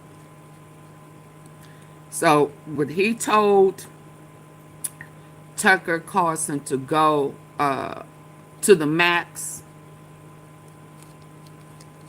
and he did, and they saw it, punishment came with that. Okay. So he knows, and he's letting us know he knows. He's not even stopping him. He didn't stop him. He didn't stop him. Yeah, so he's letting us know he's done. He will expose it. His voice is too big. They believe him. They believe him. We cannot afford for him to go on. That's why he had to go. That's why he was betrayed. Yeah. To adored, to respected by the people, thereby a threat somehow to the establishment of politics. It doesn't like to see somebody come through the ranks and achieve what they perceive to be power that they can't control. Yeah, the now, Bible. Ain't that what I said is how I got into ADOLPH in Mo 3? Y'all remember me saying that? That I think that they knew something in the industry, the higher ups had it revealed to them, and they didn't want to be a part of that. I've always said that. They were independent artists. Those are these back-to-back, odd type of assassinations, broad daylight. Just, what is this? We don't see it like this. They were two independents, refused to compromise, turning down millions. Yeah. So now and like I always say, it could be indirectly, but that was a pattern for me. That was a pattern for me. And I kept saying, no, this is all connected directly or indirectly. And just the more I was digging in, the more they're not the same, but they similar. That is similar. You cannot reject, you cannot refuse, especially if you know the dirt. You can expose the whole operation. And I think ADOLPH knew it. And he refused to give, and then he did not want his artists to have to compromise their manhood. Y'all may not know what I'm talking about. Thank you, Maria. But the compromising of their manhood is the Diddy syndrome. And Diddy and Jay-Z, if you know, you know. But it's all full circle because they are tied to the higher ups, directly and indirectly. If you think about Memphis, you think about Gotti and Jay-Z, and Jay-Z and Gotti. Jay-Z and Diddy, Trump. Hey, Emerald. I've always knew Trump was there. So, Dolph was kind of easy. Now I still tied in the higher ups in Houston, the J Princes and all of that type of stuff. Yeah. But then when you go off into Mo3, I didn't know immediately at that time, but he was tied to Gotti, directly and indirectly. He was tied to Gotti, so that means that this is artist because Jay Prince said that Mo3 was tying up money for everybody. Not just in Dallas, Fort Worth, Texas. He was because there is a what is it called? I can't think of the name, but it affects more than just Texas. Pipeline. There's a whole pipeline, and it was tied to the cartel, the Semiola cartel, and then we also know that is tied to who? Diddy, Trump, Epstein. You see how those dots connect? Y'all see how them dots connect? I know exactly what you're talking. Okay. Now, how I know? How did I know back then? I don't know how I knew, but God wanted me to know, and he kept me on it. Amen? Baby, but them dots have connected, and it was so far-fetched. It was so far-fetched for it to all kind of still connect. Yeah. I'm going to move on. But that control is hell, baby.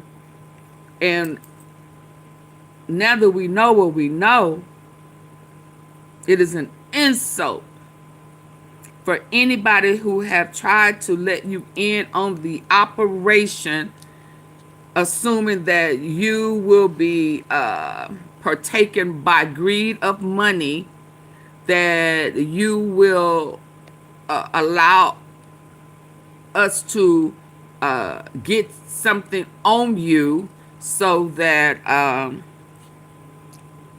we can blackmail if you turn on us. And that means I have to deprive you of your manhood.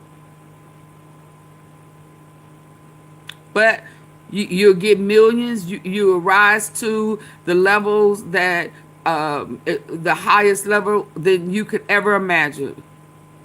But we got to get something on you, because we've shown you the operation.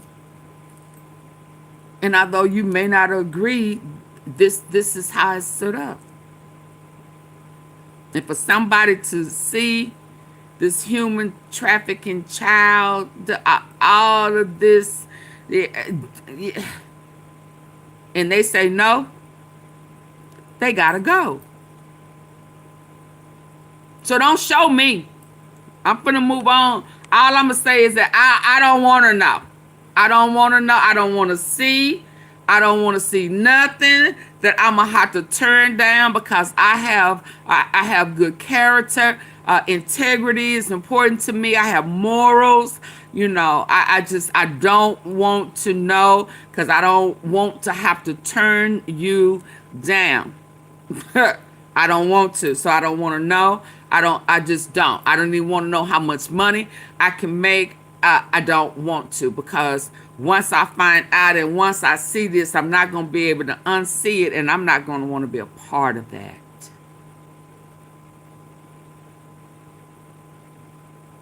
So that's why Charlie had to go. I just want us to all be clear. And they had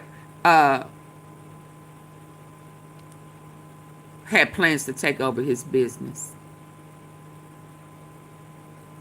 Let's be clear. Says it is far more easier than a camel to squeeze through an eye of a needle than a rich man to enter into the kingdom of heaven.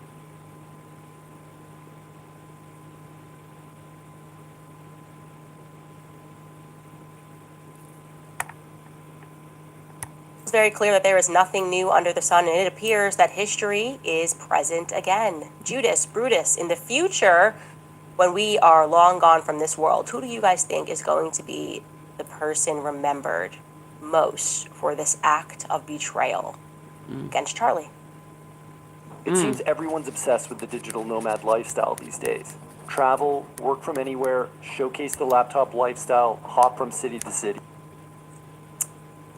Not me, that's for sure. No, it won't be It's you. not going to be Candace Owens, okay? No one's going to be saying, et tu, Candace, et tu. You too. I can tell you that right now in government there is real panic. There is real discussion happening regarding the Egyptian planes.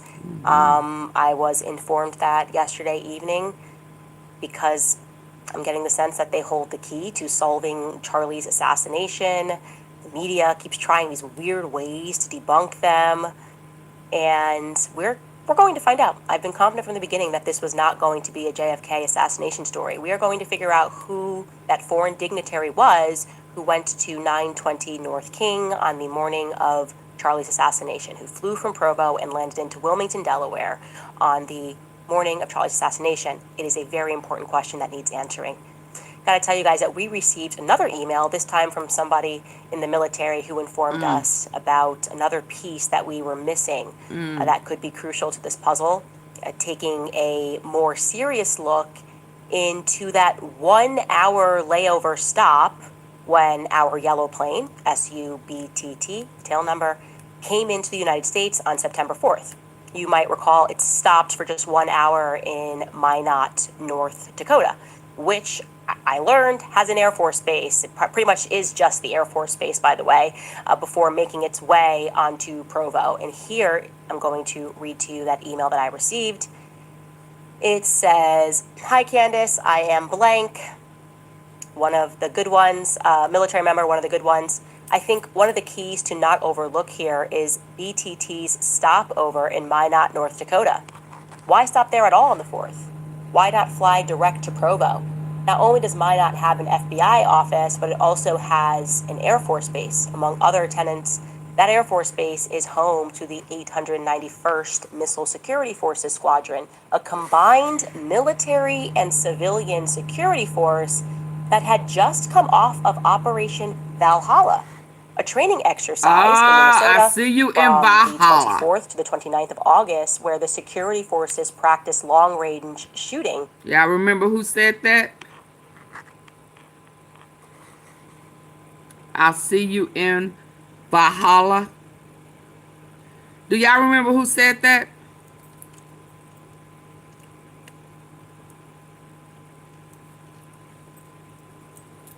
Can anybody tell me who said that? I'll see you in Valhalla. Are y'all still with me? Am I spinning? That Practice, was among other Kash things. Patel said that, because I think some people, when they was mentioning martyr and but at the end of Kash Patel's statement, and he said, "I'll see you in Valhalla." Remember on September 12th when Kash Patel ended his press conference with, quote, "Lastly, to my friend Charlie Kirk, rest now, my brother. We have the watch, and I'll see you in Valhalla." That's what Yeah, he very said. interesting thing to say. I don't believe in coincidences. That's how he ended the email, telling me to keep up the hard work. And so we investigated that, and that fact checked true, right? Minot definitely is home to exactly what we are telling you. I didn't know anything, by the way, about the city of Minot. I can tell you that North Dakota in general is not a very populous state. Oh, wow. Approximately 750,000 people statewide, okay? And in Minot, there are just 45,000 people, and that includes 5,000 people who are stationed there at the Minot Air Force. And it is home, as he indicated, to a global command strike center, which has participations between various countries on joint exercises. And we can show you right here that in the weeks leading up to Charlie's assassination, I Wow. mean, literally what he That's says, it. August 24th, 29th, Operation Valhalla took place. in neighboring Minnesota. So they took the Minot boys and they took them over to Minnesota, and it included the military and, of note, the civilians. What's interesting, of note, civilians, and they trained from August 25th to August 29th. And we can read the details of that here. And by details, I mean this is what the public was told about what I'm sorry. they were training for. Okay? Y'all please hit the like button for me, please. Air Force Base website. It says Operation Valhalla Strike was a week-long training where the 891st Squadron from Minot Air Force Base, North Dakota, traveled to Camp Ripley Training Center in Minnesota, August 24th to 29th, 2025. The advanced training focused on air-based ground defense and nuclear security tactics, the bread and butter of the squadron's mission. The training, called Operation Valhalla Strike, allowed the unit to complete requirements not possible at the Minot Air Force Base, including full-distance live fire exercises. Camp Ripley provided full-distance firing ranges, which allowed defenders to hone their rifle marksmanship and machine gun proficiency, exceeding the capabilities of standard Air Force 25-meter training ranges. Okay, the squadron of more than 250 dedicated airmen and civilians supporting the 91st Missile Wing's global deterrence mission by defending the United States with the world's premier combat-ready intercontinental ballistic missile force. Okay, cool. And yeah, it sure must be something of just a coincidence that Valhalla, which kind of struck everybody as odd, as was him going 33 hours, 33 hours, 33 hours. It was like there was a press conference that was happening for the American people, but he was signaling to other people who were like in the club to know what they needed to understand about what happened. You know what I mean? That's how I felt about Kash Patel's press conference and the things that he was saying. It just didn't, something felt weird about it. 33 hours, 33 hours. And of course, yes, he did say something about Valhalla. Let's take a listen to what Kash Patel said. Lastly, to my friend Charlie Kirk, rest now, brother. We have the watch, and I'll see you in Valhalla.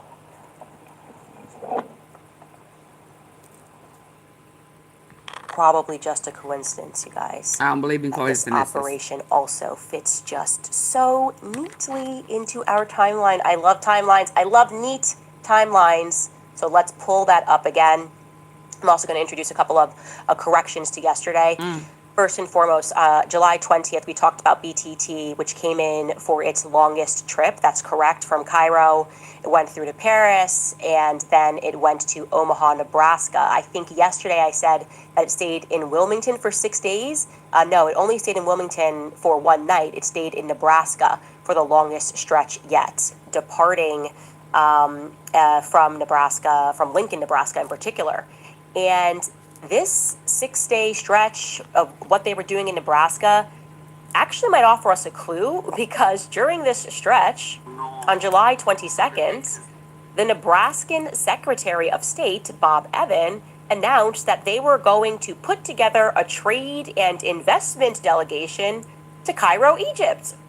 What are the odds? You got this plane from Cairo, Egypt, and we're going to pull this up and show you, and suddenly you got this guy, Bob Evans, and he says, yeah, you know what? Let's plan a trip to Cairo and see if we can make some money with them.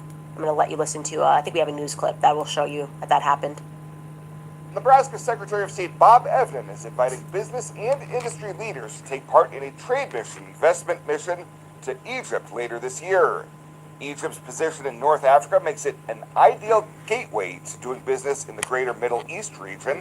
And our state excels in several sectors that Egypt is keen to invest in, including agricultural goods, manufacturing, water management, medical technology, and more. The mission is currently scheduled for October 26th through November 2nd. However, the dates are subject to change. Those interested in joining the delegation to Egypt can visit the Secretary of State's website or contact the... These cheeses might look and taste like dairy, but they've got a secret that they're hiding. There's not a single drop of dairy in them. If you're hosting for the holidays, you probably have to accommodate all kinds of dietary needs, from vegetarians to gluten-free, to lactose intolerant, cholesterol-free, to the people that eat just about everything. And the one thing that brings everybody together is Rebel cheese. These cheeses are 100% plant-based, cholesterol-free, with no fake ingredients, and absolutely delicious so that you can get all of the joys of cheese without the downsides of dairy. What's the secret? Rebel cheese starts with artisanal plant milks and then uses traditional cheese-making techniques to create the flavors and textures of cheese that you love most. That means there's no fake ingredients. Office to learn more. And I want to say to my Nebraskans, we should probably figure out, I didn't have time to do this, we should 26th through November 2nd, industry leaders take part in a trade mission, investment mission to Egypt later this year. Egypt's position in North Africa makes it an ideal gateway to doing business in the greater Middle East region, and our state excels in several sectors that Egypt is keen to invest in, including agricultural goods, manufacturing, water management, medical technology, and more. The mission is currently scheduled for October 26th through November 2nd. However, the dates are subject to change.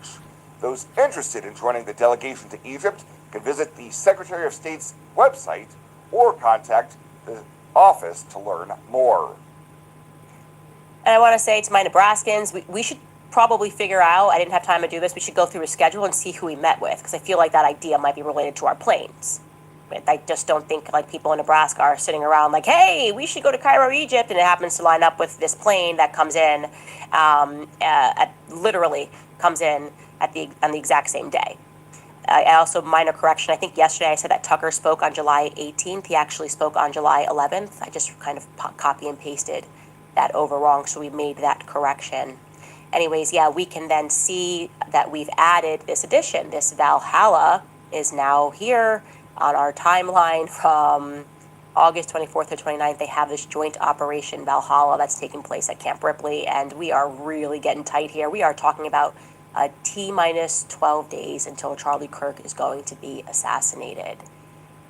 And here's what I hope you guys are seeing here, why I have said this was so clearly a military operation. Everything about this story is military, okay?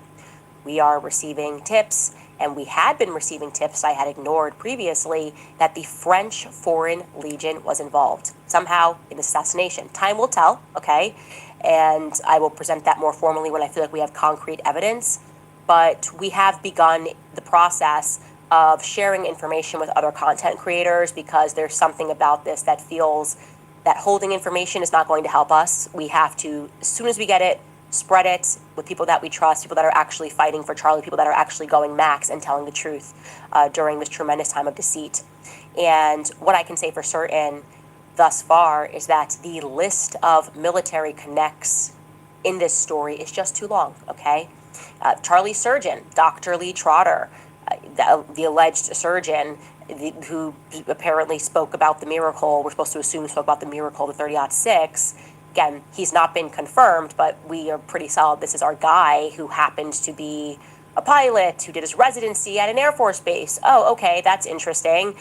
We told you that Dr. Deidre Amaro, is the medical examiner, Charlie's medical examiner, who they've curiously not wanted to address publicly. Yeah, I told you she's also a major in the military. Oh, who would have thunk it? Andrew Colvett, obviously, his brother and his cousin are captains in the military. That's a fact. Frank Turek, who's there for the assassination, is a naval flight officer. His sons are in the Air Force. That's a fact. McCoy's naval intelligence background in psychological operations because of Granddad, and famed, actually, his granddad, the McCoy's famed. There was like a fleet of ships named after the McCoys. Very high up military. The video, the only two videos that we have that were recorded allegedly of the shooter, first and foremost, the video of him running away after the shot, way too fast. If he was actually crouched down shooting, common sense, it's too fast. You couldn't be in a sprint that quickly. For anybody that's actually fired a rifle, you know that. You can't go from a crouching position to a full sprint in a split second. Well, that video was recorded by a person that is in the ROTC. I hunted that person down. Very strange. They didn't want to be involved and sent it through 3 people to release onto the internet, and then it is boosted, and that's the video that everybody sees, which is supposed to make us think that there was actually someone on that rooftop. Then there's the video the second video, which is the guy laying down before the shot, right? That also was recorded by a person in the military who actually teaches shooting.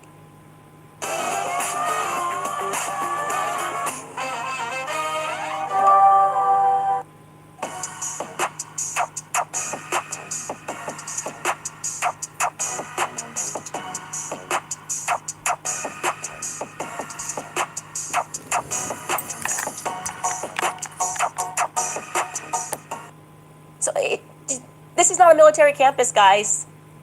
Burton Hibbs, Butch, the brother of Pastor Jack Hibbs. Jack Hibbs phones up Charlie. He's like, hey, can my brother come and listen to you speak? I guess this, whatever, it was a hotbed. Older people just love Charlie Kirk in Utah. Very hard to find a student that was just, on campus that day and went to hear Charlie speak, probably because they barely advertised this event for a reason, obviously.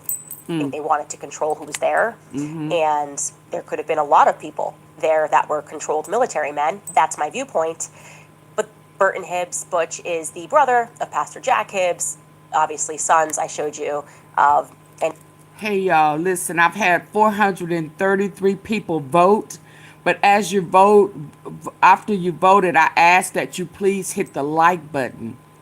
Can y'all please double tap the face of the screen if you're using your phone to listen in? Or hit the three dots at the top right. There's like the top right in the comment section. Hit that for me, please. It's 434 people have voted. I should at least have 434 votes. Why are y'all not voting? I mean, after you voting, why are y'all not hitting the like button? Do y'all not appreciate my time and efforts? What part? 438, and I should have 439, 40. So just so you know, when you vote, that's not automatically hitting the like button. You have to vote and then just double tap. If you're on your phone, you have a smartphone, just do like that. And if you're on your computer, just where it says like, not like, just select one.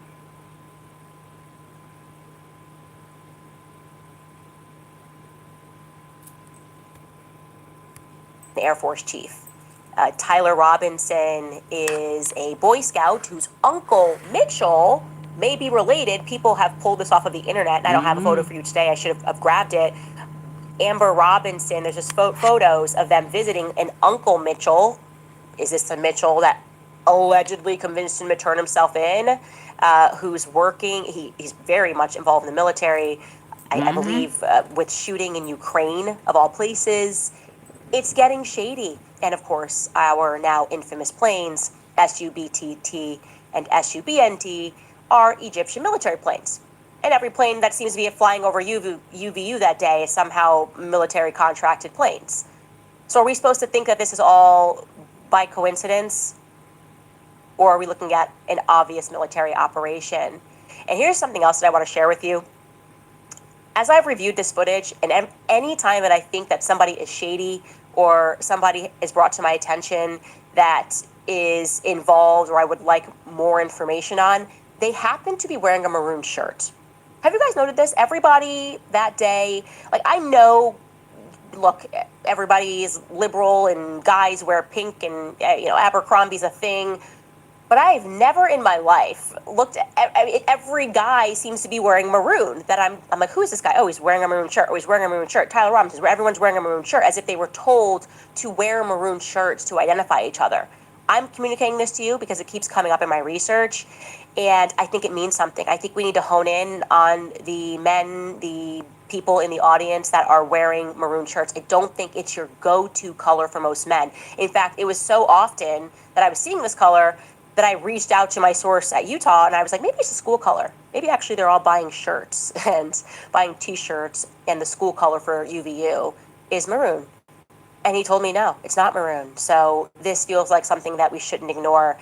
I was able to track down a couple of episodes ago. I was telling you the Bush situation seems to be a little odd. People thought they saw somebody speaking to Bush, and I was able to determine who that person was that kind of comes out of the bush. Again, not saying this person has done anything wrong, But unusually, when I went to check that person's socials, they had posted on September 10th about their bulletproof skateboard that, I don't know if it was like a promo for his skateboard or whatever it was, but didn't do any follow posts about Charlie Kirk. Nobody in his family posted about Charlie Kirk. You had a front row seat and you watched Charlie Kirk die, and I guess no social posts about it, wasn't interested, maybe one bit. And then I obviously find out that his dad is the head of, and I hope I'm saying that correctly, president of the Mormon temple in Los Angeles. His name is, this person that was behind the bush is Jacob Kasparian, and then it just kind of becomes like a dark hole trying to figure out his father and his father's connections to the Middle East. So I am still working on that. But yes, he as well was wearing a maroon shirt. I think we need to pay attention to that as we widen our investigation, because if I was the military, and the reason we didn't promote this event, and again, we're theorizing here, but the reason we waited to the very last second to put up posters about this event was because you didn't. Because you actually did want to control who went there that day. You didn't want a bunch of people driving in from all over to see Charlie Kirk. You wanted to control what videos were going to hit the internet. You controlled everybody who was video recording. I even think, and I'll have to check this, that the people that were live streaming that day had military backgrounds as well. If I wanted to control all of that, and I also wanted to use like civilians to show up, I would make sure they all knew to wear a certain shirt or to wear a certain hat so they knew who they were. That's me. If I'm running a military operation, which I feel like I know because I do run kind of a toddler military operation, that's a good way to indicate who at Disney World is your family, everybody wearing the same color. So I think we should be clued into that, continue to follow our instincts and to get as much information as we can, because we are getting close. They are getting, radical in these non-debunkings. Yesterday they were trying to make it a trend that I got pranked by the person who wrote me the email. I told you I had run that up the chain for weeks to make sure everything was legit about that location, and it is 1000% legit, and it caused a lot of panic, and we're getting a lot of calls now from people telling us it has caused panic.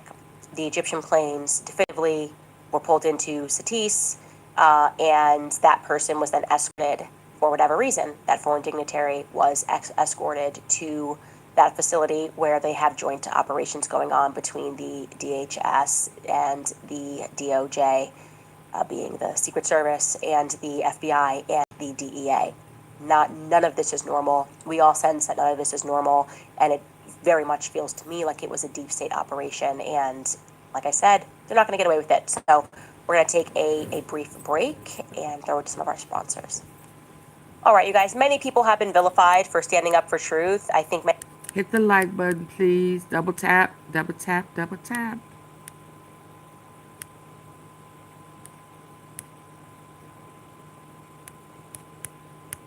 USA Today at 1-800-958-1000 or visit tnusa.com/Candace. Do not let the IRS be the first to act. That's tnusa.com/Candace.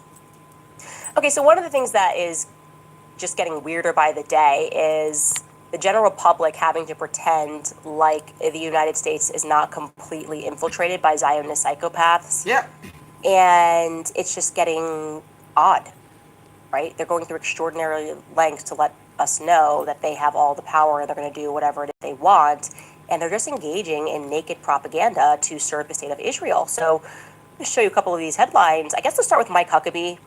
He is the ambassador to Israel and apparently is completely shameless. Now, just to go, in case you missed it back in October, Mike Huckabee and the former U.S. ambassador to Israel, which was David Friedman, took to the stage in Jerusalem to perform Sweet Home Alabama. And by Sweet Home Alabama, I mean Sweet Home Jerusalem in Hebrew or something. Just watch it and challenge, no cringing.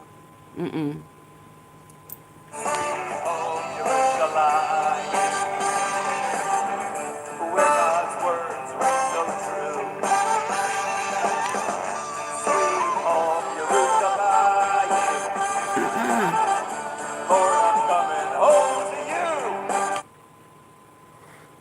I'm starting to think that Israel wants us to hate them. That's the ultimate psyop. They want us to hate them. Mm. I think it's like, it's unbelievable, the factor of cringe. And if that's not humiliating enough, Mike Huckabee just went over to Israel and met with Jonathan Pollard. Okay, Jonathan Pollard, if that name's not familiar to you, is a literal convicted Israeli spy.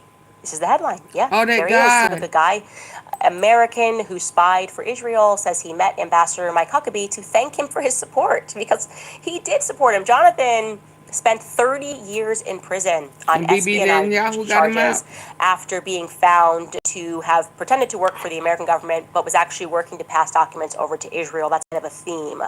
Our greatest ally. It's just a theme with our greatest ally. And despite being found guilty, despite spending 30 years in prison, people were saying we should be kinder to this guy, and Huckabee was among several pro-Israeli politicians who advocated for Jonathan Pollard to be released. And he, when he was released, was welcomed in Israel. The red carpet was rolled out for him, I think, literally.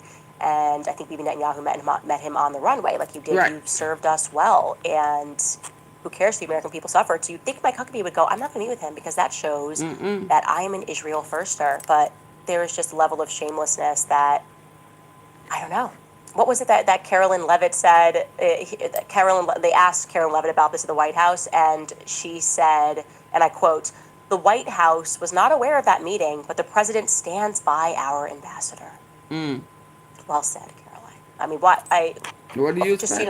I didn't know he was going to meet with a traitor, but we stand by him anyway if he's meeting for a traitor. And the reason we stand by him is because we're all traitors. We are all treasonous. I hate everyone. I hate that this is allowed. I think it's fair for us to hate that it's allowed.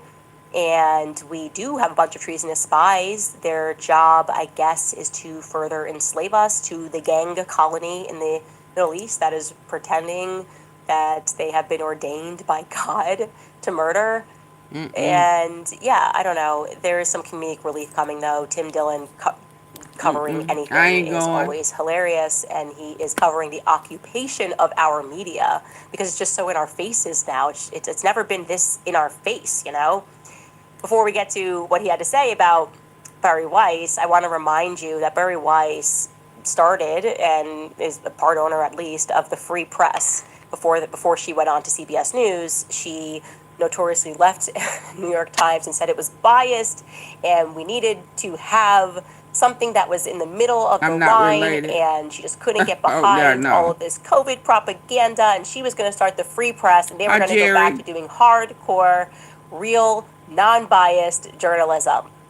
So what kind of journalism are they doing over at the Free Press? Okay. This is a real email. Yeah, I'm not being funny. I feel like you're going to think this is SNL. That fluttered into my inbox the other day from a writer. His name is Ashley Reinsberg. And this is the email. I'm just going to read you the email. This is it. It says, "Hi, Candace. I'm reporting a piece for the Free Press on the economics." Ooh, economics. I like economics. This must be straight middle of a line, right? There can't be any bias here. I'm reporting a piece for the Free Press on the economics of high engagement political content on YouTube and podcast platforms. I'm reaching out for comment regarding several assertions that you've made in recent episodes, including claims about Israel, the death of Charlie Kirk, and the Becoming Brigitte series. I also want to ask about the financial side of your operation because it is central to the story. Here are his 5 questions. 1, since publishing anti-Israel and anti-Jewish claims, have you seen a measurable increase in watch time, subscriber growth, or revenue across YouTube, Rumble, or your podcast feeds? 2, have sponsors and ad partners or platform reps encouraged or pushed back on this shift in content direction? 3, do you see any correlation between escalation in claims and the performance metrics that drive your business, retention, average viewer, duration, CPM, RPM, member conversion, etc.? 4, to what extent do you view conspiracy content as an editorial choice versus a business decision? And 5, do you believe your recent content about Israel and Jewish influence is rooted in evidence, or do you see it primarily as commentary? Yeah, no, I'm going to get back to mobs. I have to just pull up, I have to pivot over to that SS tab, the Hitler tab, which shows the metrics of exactly how people are responding to anti-Jewish rhetoric. And we just have to pull that from YouTube because I can see we've done some tests. And obviously the advertisers have been, that's the whole thing. That's the nature of the business, obviously, is that you can only make money. The only people that are being successful, that are successful at all, it's pretty obvious, is because they hate Jews. That's kind of what's implied. Why do we have to pretend this is journalism, right?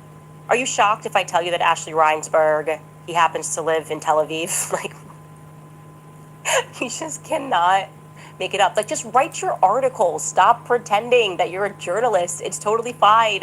Your job is to write hit pieces, to say that you guys are being victimized at all times, forever, since the beginning of time. And it's obviously not anything that you're doing that's causing a reaction. It's not like they're just genociding Palestinians right now. So it's about metrics. It's about the SS tab that's behind the scenes of YouTube. So I'll get that content. I'll get those metrics over to you, Ash. Looking forward to that. Further to that commentary, Tim Dillon, who always gets me in trouble. I don't know how he never gets sued. It feels wrong. Like, I'm engaged in, I make one slight mention joke about Alexis Wilkins referring to Tim Dillon's content and us getting a strike, and she goes on a rant against me, not against Tim Dillon, okay? I'm speaking about Brigitte and MK Ultra. Brigitte sues me, not Tim Dillon, who she mentions in the lawsuit. So I'm just asking if anybody wants to sue Tim Dillon. That's all I'm saying, okay? Go after him. I'm enjoying his content. It's his fault. Here's what he had to say about Barry Weiss's installation, because that's what it was. She just installed. It's not a meritocracy. At the head of CBS News, take a listen. Barry Weiss is basically telling people, why don't you pretend I'm not here to destroy this whole thing? Because that's what I'm here to do. I'm not going to pretend that.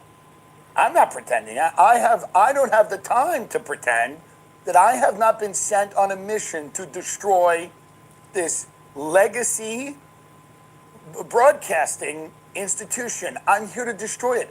I'm here to make it a vessel of state propaganda. Which state? Well, we know which state. It's not America. It's to be a vessel of state propaganda. It's all it's supposed to be. It's not supposed to be anything else. And Barry Weiss, to her credit, is not pretending she's there to do anything else. She's going, why are there standards and practices? Why are they showing the Palestinian reach for the cookie when we blow their head off? Why are they doing that? Why are they asking these questions? Why are they saying this? She's very, very much 100% on board. My job is to get rid of any independent voice at CBS. We're here to destroy the network and get rid of anybody that would stand in our way. We are here to deliver state propaganda. That's all. That's what they're there to do. And not the United States, not the United States propaganda, by the way. She is there to deliver Israeli propaganda. She knows it. We know it. Larry Ellison hired her to do it. That's okay. They've already got a blacklist of actors who will never work at Paramount. It doesn't matter. No one cares. Nobody watches any of this crap. He's exactly right. I don't even understand why we have to go through this process. Like, just write the article. Just do the propaganda. You don't have to reach out to us. We all know what's happening. Your job is just naked propaganda to convince us like you're going to be the authority on blackballing certain people, writing hit pieces about them, making sure that they cannot function in this economy. This is the state. They are the state, and they want you to know. And like he said, it is not America. It is not the United States that they are doing this for. I just don't know where this is all going, I guess. Like, are we going to be put back in the gulag? Like, are Christians going back in the gulag? I don't know. But we're certainly going to find out. We're going to take a brief break for our sponsors, and I'm going to get into some of your comments. Okay, you guys, you have heard me speak a lot about Nimi Skincare. I love what their 3-step 795-1210. Again, that's 800-795-1210. Or you can visit AmericanFinancing.net/Owens. AmericanFinancing.net/Owens. All right, you guys, some housekeeping. If you would like to support us, obviously go to CandaceOwens.com. Sign up for the book club. We are running late tonight, but we are doing the book club as we can continue to read Sigmund Freud in the Jewish mystical tradition. You can also buy my book if you head over to MakeHimASandwich.com. That is the regular copy. Signed copies can only be purchased on CandaceOwens.com. And while you are there, definitely check out our new merch that's on the website. Sinister in terms of harassing people, suing. Yeah, I mean, look, I did not want to see Number one, this person writes, Brigitte thought, it does not include books though, and that will be running through to Cyber Monday, so do not miss out. Good time to get stuff for the holidays. Top comments from yesterday. Number one, this person writes, Brigitte thought Candace forgot all about him. Yeah, I mean, look, I did not want to see the French angle. We got tons of emails from people saying that, and I was like, that would be too crazy. But, you know, somebody that is this sinister in terms of harassing people, suing people, going after people who even discuss the truth of their history, like that's a committed psychopath, you know? There's no shame there. And yeah, Brigitte's a gangster. Like, he's a gangster. There's no question about it. And he's a the people that are sending us tips, like, we should look further into Satis. It is correct, by the way, we did look into that. Somebody had said that they did in late July have a CEO switch for one of their subsidiaries in Hamburg, Germany, which is of course interesting because that is where Jean-Michel Trogneau disappears for a couple of decades and goes and joins the military, and they certainly did. And that the CEO is an Israeli, and it's in Hamburg. There's a lot going on there with Satis. And like I said, we're information sharing in the background, and we are definitely getting closer. I think Icarus is flying a little too close to the sun.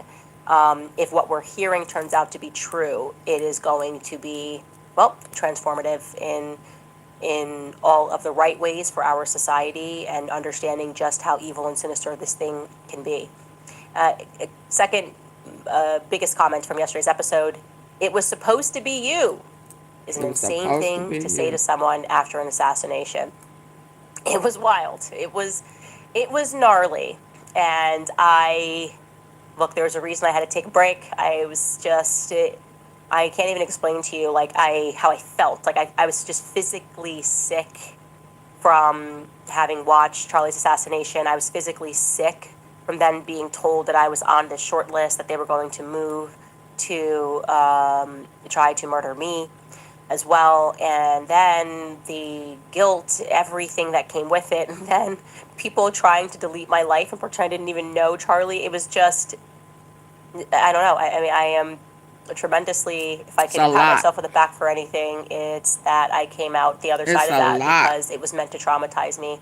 And it was traumatizing, but it was meant to render me, I guess, inefficient. And it actually now is tethering me to, I think, a lot of us, right? Like, it was supposed to, I guess, make us silent. And now we're realizing, whoa, we have to stop and drop the petty politics and recognize that there is something way more evil going on. And we are all committed, and we are in this thing, and we are all going max.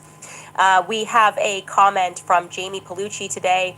Jamie writes, we should look into how the French language translates into English when a French person is trying to fabricate a combo between two young male lovers. It might come out sounding like the ridiculous text combo.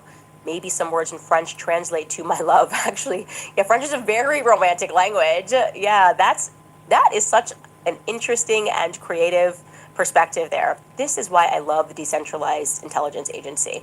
Holly Carlin writes, we needed a hoodie that says Go Max. The Get Me Out of Here writes, it's my sister Amanda's 30th birthday. You've given us confidence to fight this fight with you. Truth in a time of deception is the most powerful weapon that we have. I believe your purpose is to point others to the truth for the sake of the next generation. Okay, to the hoodies on Go Max, I when we solve this thing, we will do that. I want to make sure we hit the max. Maybe we'll even have gone max or went max. And happy birthday to Amanda. I am happy if I have helped in any way to give people the confidence to fight. And we are in a time of tremendous deception, but we are also in a time of tremendous revelation.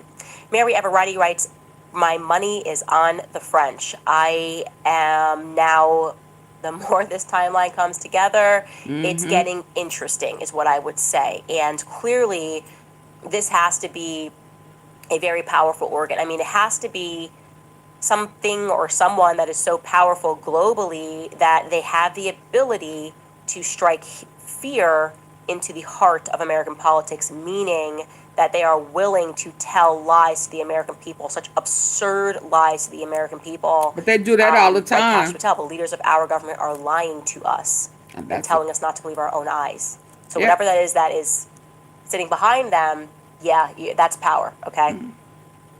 That's got to be generational power. That's not, hey, I'm new here and trying this thing out. Melissa B writes, I really, really want to believe that Charlie is in witness protection. That the I hope FBI so too. And the POTUS I'm not set it up. It's interesting they said that. Christ. It's interesting that that person said that, because I felt that today, that he is possibly in Valhalla. And when that segment came up, I thought about Olivia Pope. What was that? What was the name of that show with the president and the oh man, what was the name of that show? Scandal. Yes. And it brought me to Scandal, like when her dad and even I think the president or somebody was at a military base, sitting in a military type of jail. Yeah, that popped up in my head, like Scandal. Yeah, cause why would he say Valhalla? And then to see all of this going on right now, military, the planes, and it's just that whole connection.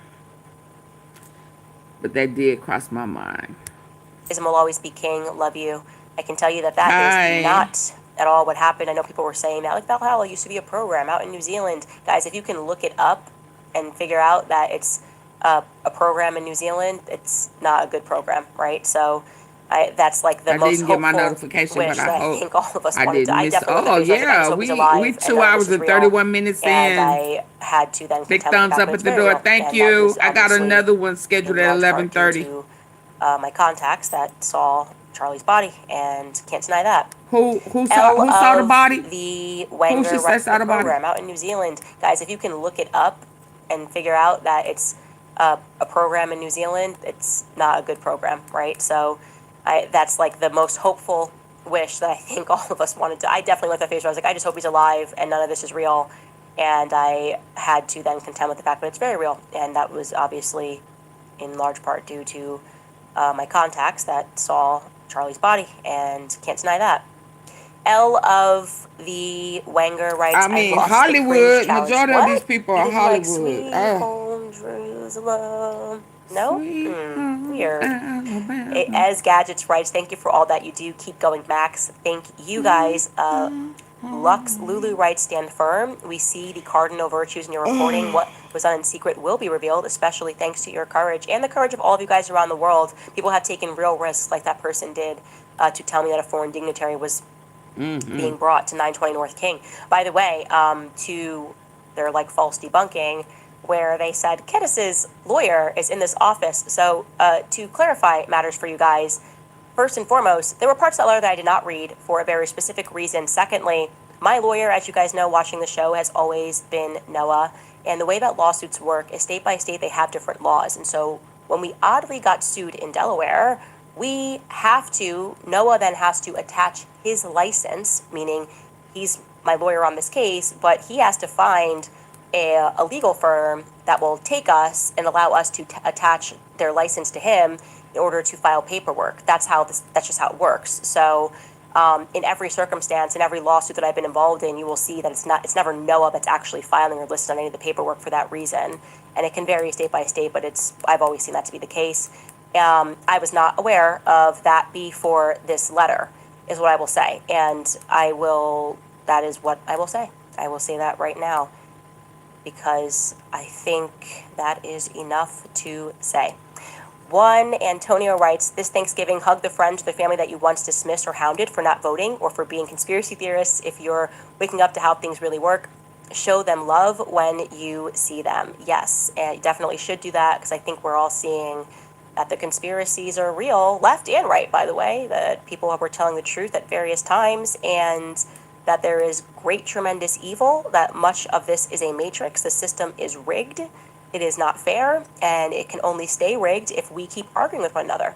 Gray Scout Epsilon writes, how are American politicians able to act on behalf of a foreign nation against its own citizens and not be considered treasonous? Because everything is fake and gay.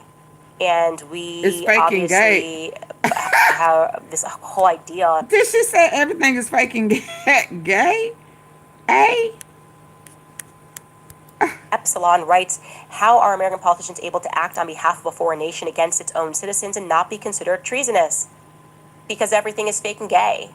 And we obviously have this whole idea in America as a meritocracy, anybody can make it, is completely fictitious. Bloodlines are ruling the world. That's kind of been my conclusion after this year. Lucky Island writes, watching Joe Rogan's podcast with Theo Vaughn made me a little nervous. Joe seemed to be self-censoring himself and changing the subject whenever Israel or billionaire sex offenders were mentioned. I have not watched it in its entirety. I know that Joe Rogan has definitely had people on spoken about Israel. He's really gone there. He had Ian Carroll, so that would be unusual. Yeah, Joe Rogan has definitely taken a lot of risks. I haven't seen it, and he definitely has shouted out this podcast and a lot of the work that we are doing.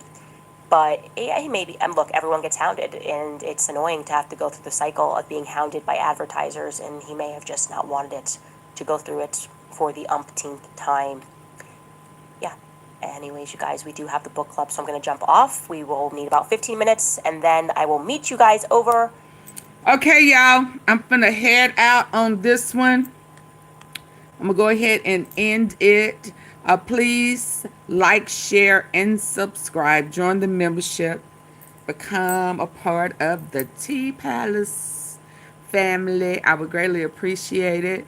I really appreciate you guys. And I have the next live, the last live set up at 11:30. And we're going to be talking about this very unusual Bill Gates and Jeffrey Epstein. Lord. More is coming out every day, ain't it? Every day. So stay tuned.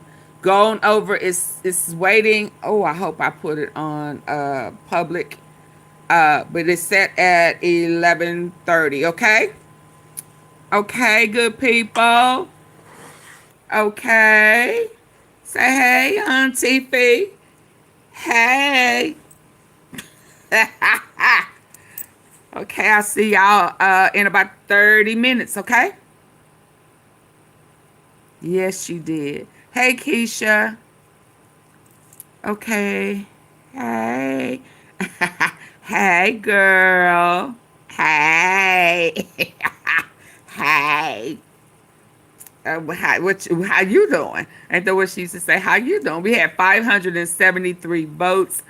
Good night. Yes, for the ones that was late coming in, Marjorie Taylor Greene did resign today from Congress due to her and Trump back and forth and the policies and you know, it's just you can't have character and morals up under him, and she was receiving several death threats.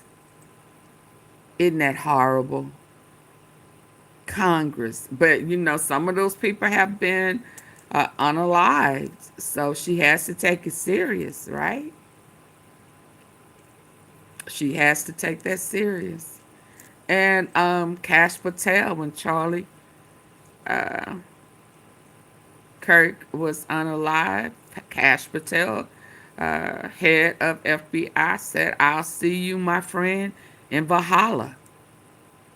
And Valhalla has come up with everything coming out about these military Egyptian planes. Things that make you say, Okay, I'll see y'all about 30 minutes. Bye. Mwah. And come in hitting the like button. Cash Potato should have retired. Oh, no, he needs to go to jail. I mean, I'm just sorry. They're starting the